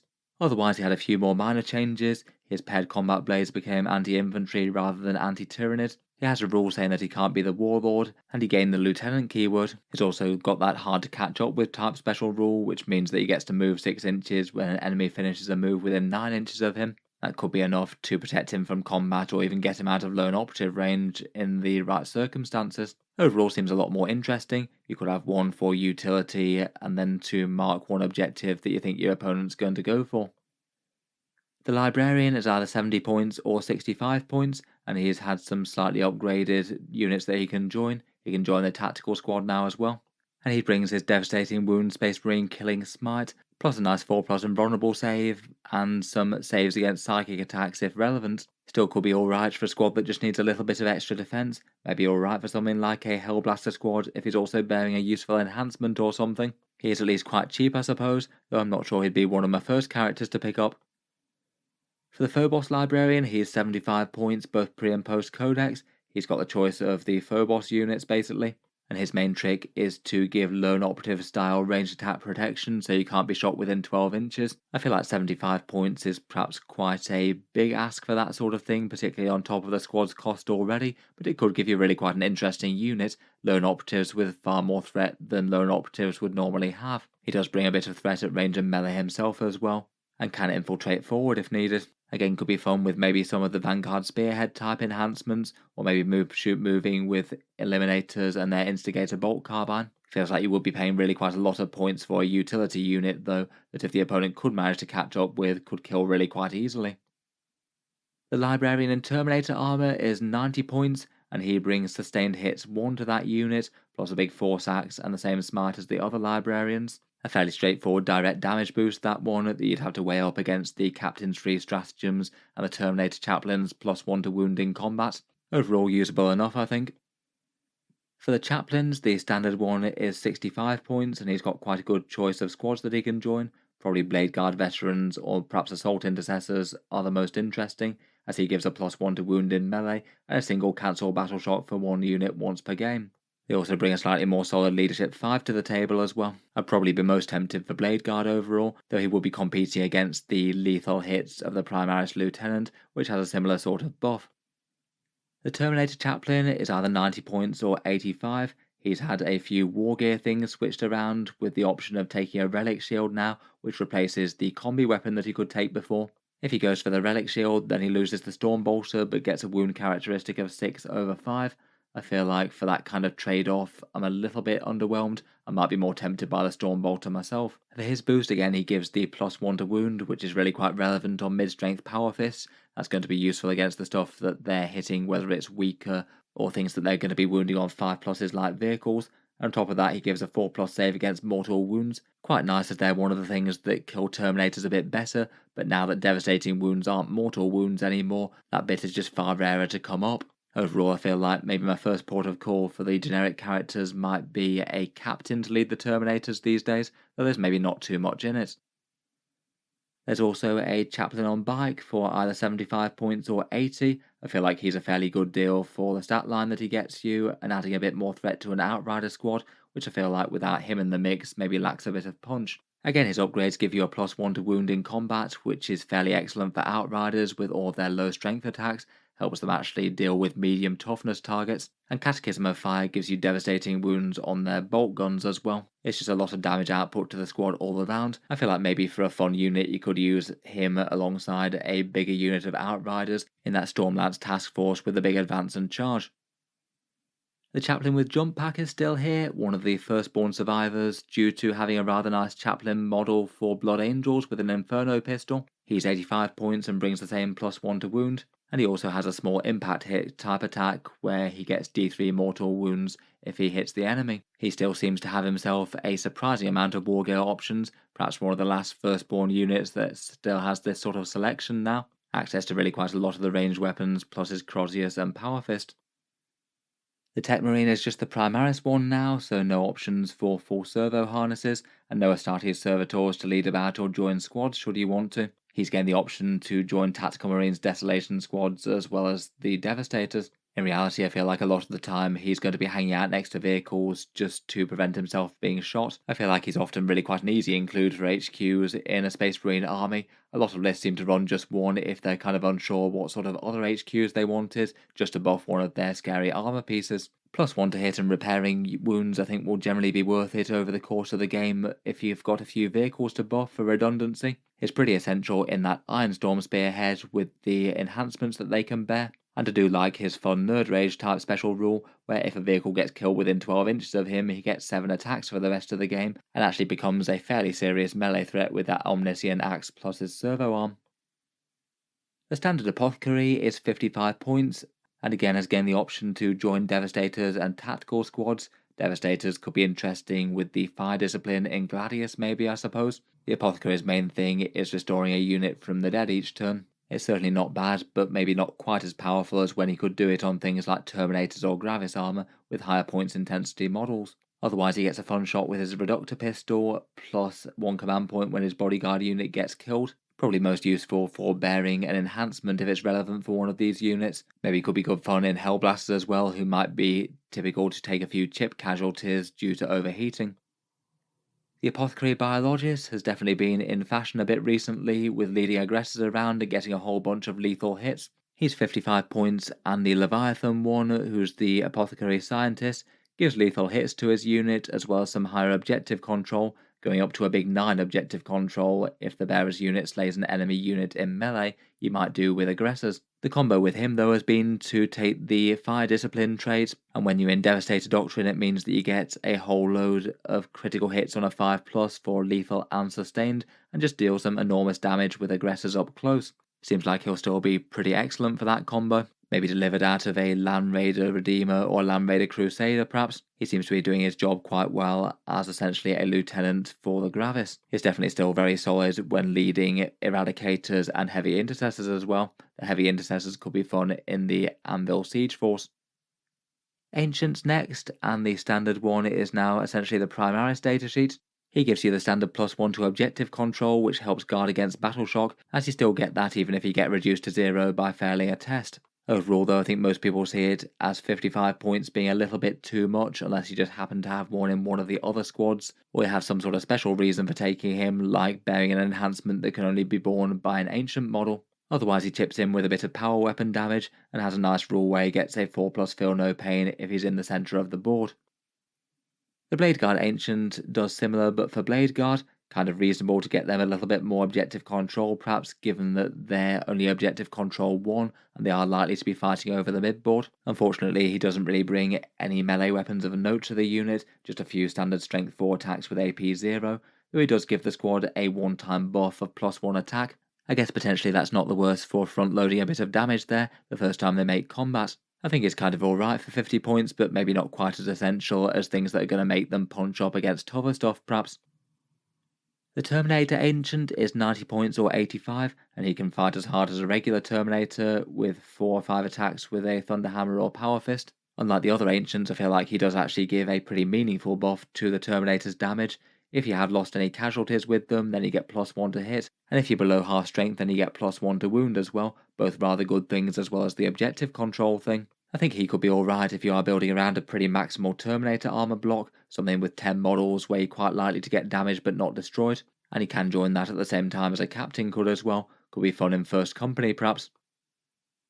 Lastly, for the generic Space Marine characters, we've got the Judas here, the bringer of fights first to your unit, and he's likely to want to join the Blade Guard veterans once more, though maybe could go for Assault Intercessors if you prefer. His attacks are at least fairly meaty. 5 attacks at strength 7 with devastating wounds and precision could execute an enemy champion. Overall he's quite a good counter melee unit, as it means that you could make your Blade Guard veteran squad just very hard to charge unless the opponent can afford to take all those attacks before they get to hit back. Again, I'd probably rate him as okay, but not necessarily that essential, and strong competition from lieutenants and chaplains, and particularly special characters now so many of them can join the Blade Guard. Talking of which, let's get into the epic heroes for Codex Space Marines, starting out with the Ultramarines and Captain Zacharias. Like quite a lot of the other characters, he can now lead Blade Guard, and he's also gained the Tacticus keyword, which is kind of interesting. Makes me wonder whether Games Workshop might have his model coming out in the not too distant future. That could be one explanation for why he survived in the Codex. His attacks get you 6 power sword attacks with strength 5 damage 2 and lethal hits. He gives his unit the assault keyword for advancing and shooting weapons, and also scout 6 inches, which is kind of nice for somebody that wanted to get mixed up in melee.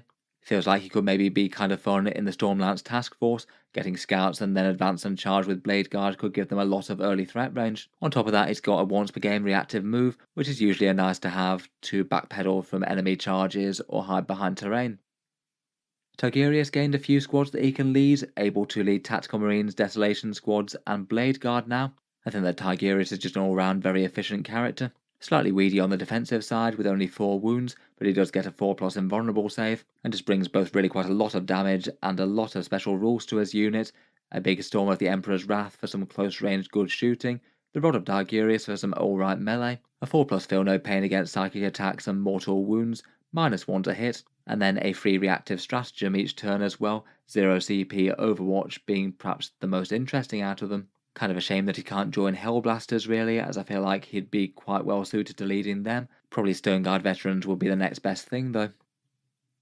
Marnius Calgar for 185 points or 200 in the Codex is still a bit of a beast. He comes with a couple of Victrix Honor Guards, which are essentially kind of like raised Blade Guards with a 2+ save and 5 attacks, and he's definitely no slouch in combat himself with 6 attacks at the Gauntlets of Ultramar at damage 3 and Twin Links. He generates CP, He allows advance and charge and fallback and charge, and I feel like he just brings a lot to the table for his points cost, particularly as he sort of brings his own mini squad with him. Seems like a very good choice to be leading either Aggressors or Blade Guard. He can now also join the new company heroes if you'd like, where he maybe isn't the worst choice for them. At least he actually tips the balance for them in making them into a threatening close combat unit. The -1 to wound seems quite nice when he could tank some damage on those Victrix guards. I'm sure he'll still be cropping up in plenty of Ultramarines lists.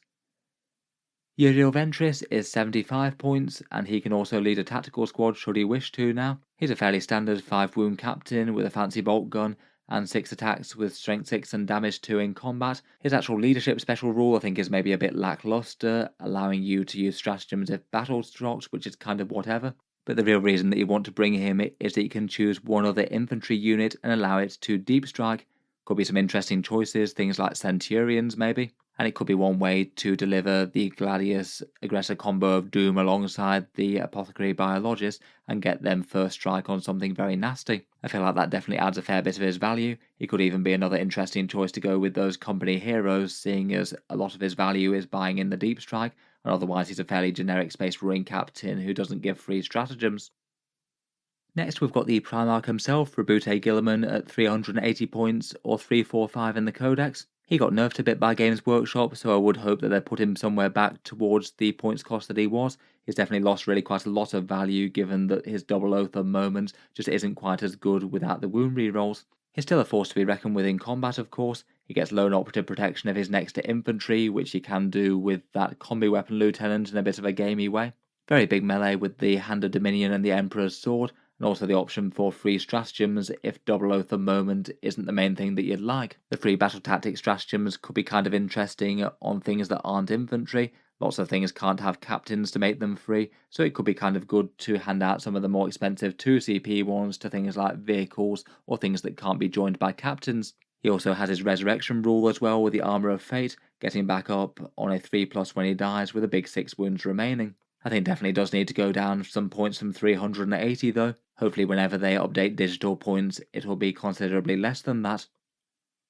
Next up, for either 105 or 110 points, we've got Dynath Lysander joining the Terminator squads, and rather than adding free stratagems or anything, he's just adding all around might, lots of attacks at strength 10 and damage 3 with devastating wounds on the offensive, and -1 to the wound roll if you get attacked by things that are equal or greater than toughness 5. Making a Terminator squad far harder to take down. Overall, I would rate him as pretty solid for the points cost. I haven't seen him run that much competitively compared with the other characters, but I feel like part of that is also being tempted away from other chapters with other characters other than just Imperial Fists.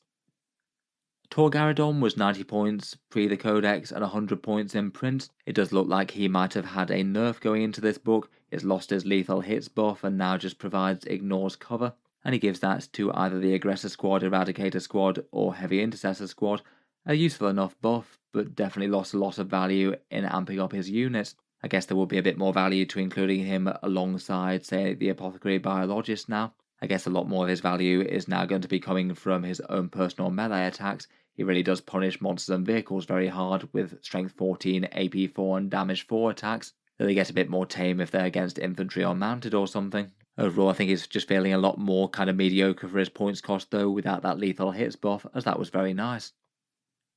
For 95 points or 100 points, there's Pedro Cantor. He's getting the option to lead Blade Guard veterans, and again I think he's all around fairly efficient. Dawn's Arrow to chip in some fairly meaningful damage at range with Rapid Fire 2 and Damage 2 attacks. His Fist of Retribution gets Damage 3, better than most of the more standard buffing characters. It's fairly tough with a 2+ save and a Feel No Pain, and then he gives 2 rather interesting buffs to the unit, getting more damage output as the squad takes casualties, and a once per game +1 to your attacks, which can be either at range or in melee, so it means that you could get lots of extra shots out of a Sternguard squad, for example. You could have each veteran pumping out 4 bolter shots if you wanted. I think he's quite a nice generalist and hard to go too far wrong with. Maybe running with a Blade Guard squad could be one of the most interesting, perhaps.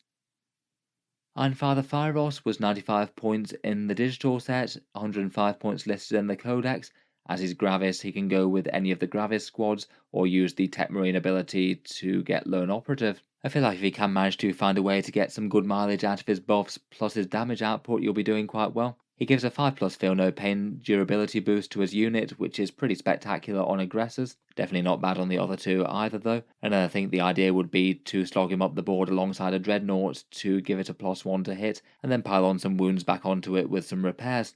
Then if he does make combat, he's got some fairly good attacks of his own, a big 6 attacks at strength 7 and damage 2, and then 2 more at strength 8 and damage 3. Definitely a lot of value, but maybe just a little bit hard to use all of it at once. Kayvan Shrite, the Shadow Master of the Raven Guard, is either 105 or 110. His biggest change is that he gains the Phobos keyword, which is very relevant for the Vanguard Spearhead detachment. There's a few stratagems that work significantly better on the Phobos units, and he'll like that quite a lot.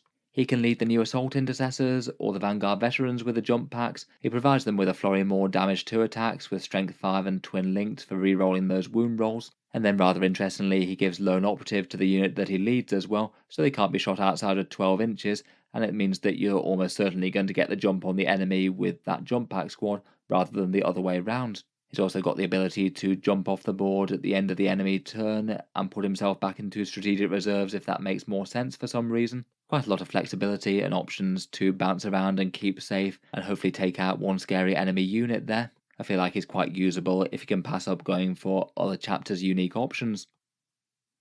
For the Salamanders, we've got Adrax Agatone. He's got a lot better in this update due to being able to lead Blade Guard. He's around about the 90 or 95 point mark, and he was kind of sad before as he was a melee flavoured character that could only lead Assault Intercessors, and they'll suit him quite a lot better. He's got quite good combat stats in himself, hitting on a 2+ with strength 10 and damage 3 with Malus Noctum, and his big buff in combat is re-rolling the wound roll for the squad that he's leading, and that's pretty spectacular with Blade Guard with their sort of mid-strength type attacks. It's going to make them so much better against heavy hitters, and maybe even more so if you pair them with a lieutenant as well. Lots of auto wounds and then lots more wounds for the rest of the hits. I think he's definitely gone from being a very underwhelming character to genuinely quite a good one. Could be pretty hilarious if he does go in the Firestorm Salamanders type detachment, maybe use Crucible of Battle for +1 to wound, and those Blade Guard will be cutting apart most things in the game. Another character which I think is definitely one to watch is Vulcan Hestan. He's either 80 points or 85, and has the option of leading things like the Inferno squads, tactical squads, or the new company heroes as well. The big thing that he brings to the board is some Salamander's goodness with marking one enemy target, and then any torrent or melter weapons get 4 wound rerolls against them. Really quite nice for both of them. Obviously it makes torrent weapons savage, but for melter weapons they often struggle to wound things that are toughness 10 or higher, so that's a big help. Beyond that, he's got quite a good defensive profile with his Artificer armor and invulnerable save and feel no pain. A very potent heavy flamer in the Gauntlet of the Forge, plus the Spear of Vulcan for some alright melee. And he can also nominate an objective to get objective control 10 on it, which seems rather nice to be able to move into the mid-board for. Could be fun to run with an Infernus squad and keep all those flamer rerolls for the unit that needs it the most. Could be absolutely terrifying if it's a devastating wounds one alongside that Firestorm detachment. Otherwise could actually be genuinely quite a good choice for the company heroes, a tanky unit to move into the mid-board and take one objective, or with -1 to wound while he marks things for the fire and immolation.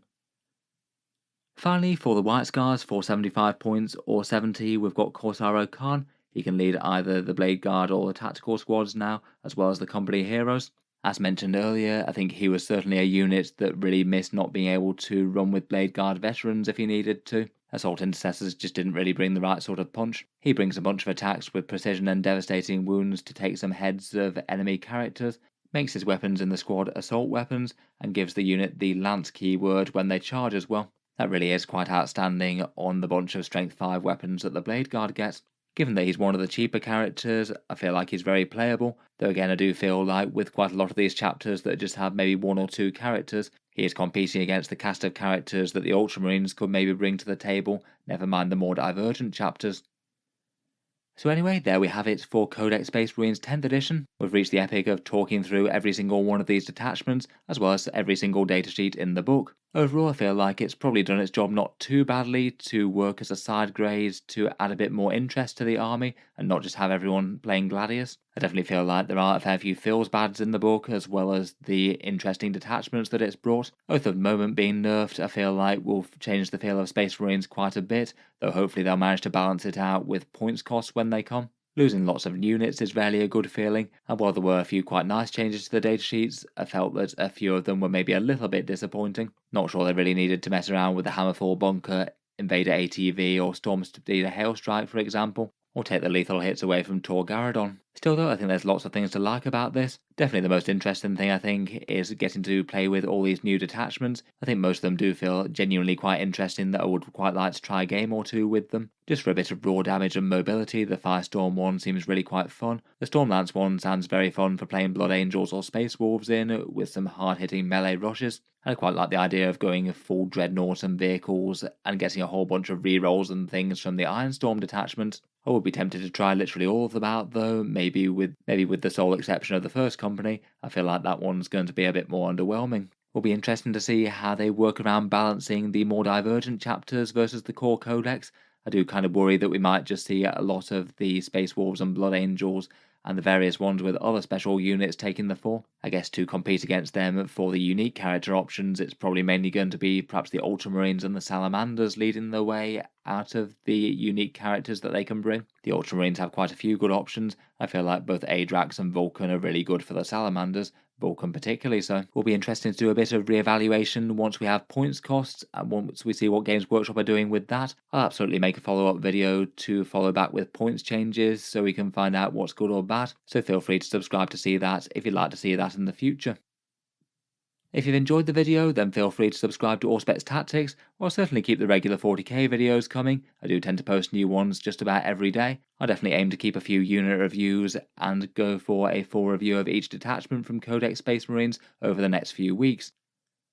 Finally, if you have been finding these videos interesting or informative, then any help and support on the channel's Patreon page keeping them coming is always enormously appreciated. Making these great big long videos does take a pretty enormous amount of time and effort, and if you have been enjoying a lot, any support is massively appreciated, even if it's a small amount. Channel patrons do get a fair few advantages, seeing certain videos early each month, regular votes to see what sort of things happen next on the channel, and an automatic entry into the regular prize giveaways with a chance to win some big model kits each month. If any of that sounds good to you or you'd just like to help support, the link's down in the video description, and I'm always grateful to you guys for allowing me to keep on doing what I do as my main thing. In any case, an enormous thank you for listening, and I'll hope to see you guys next time.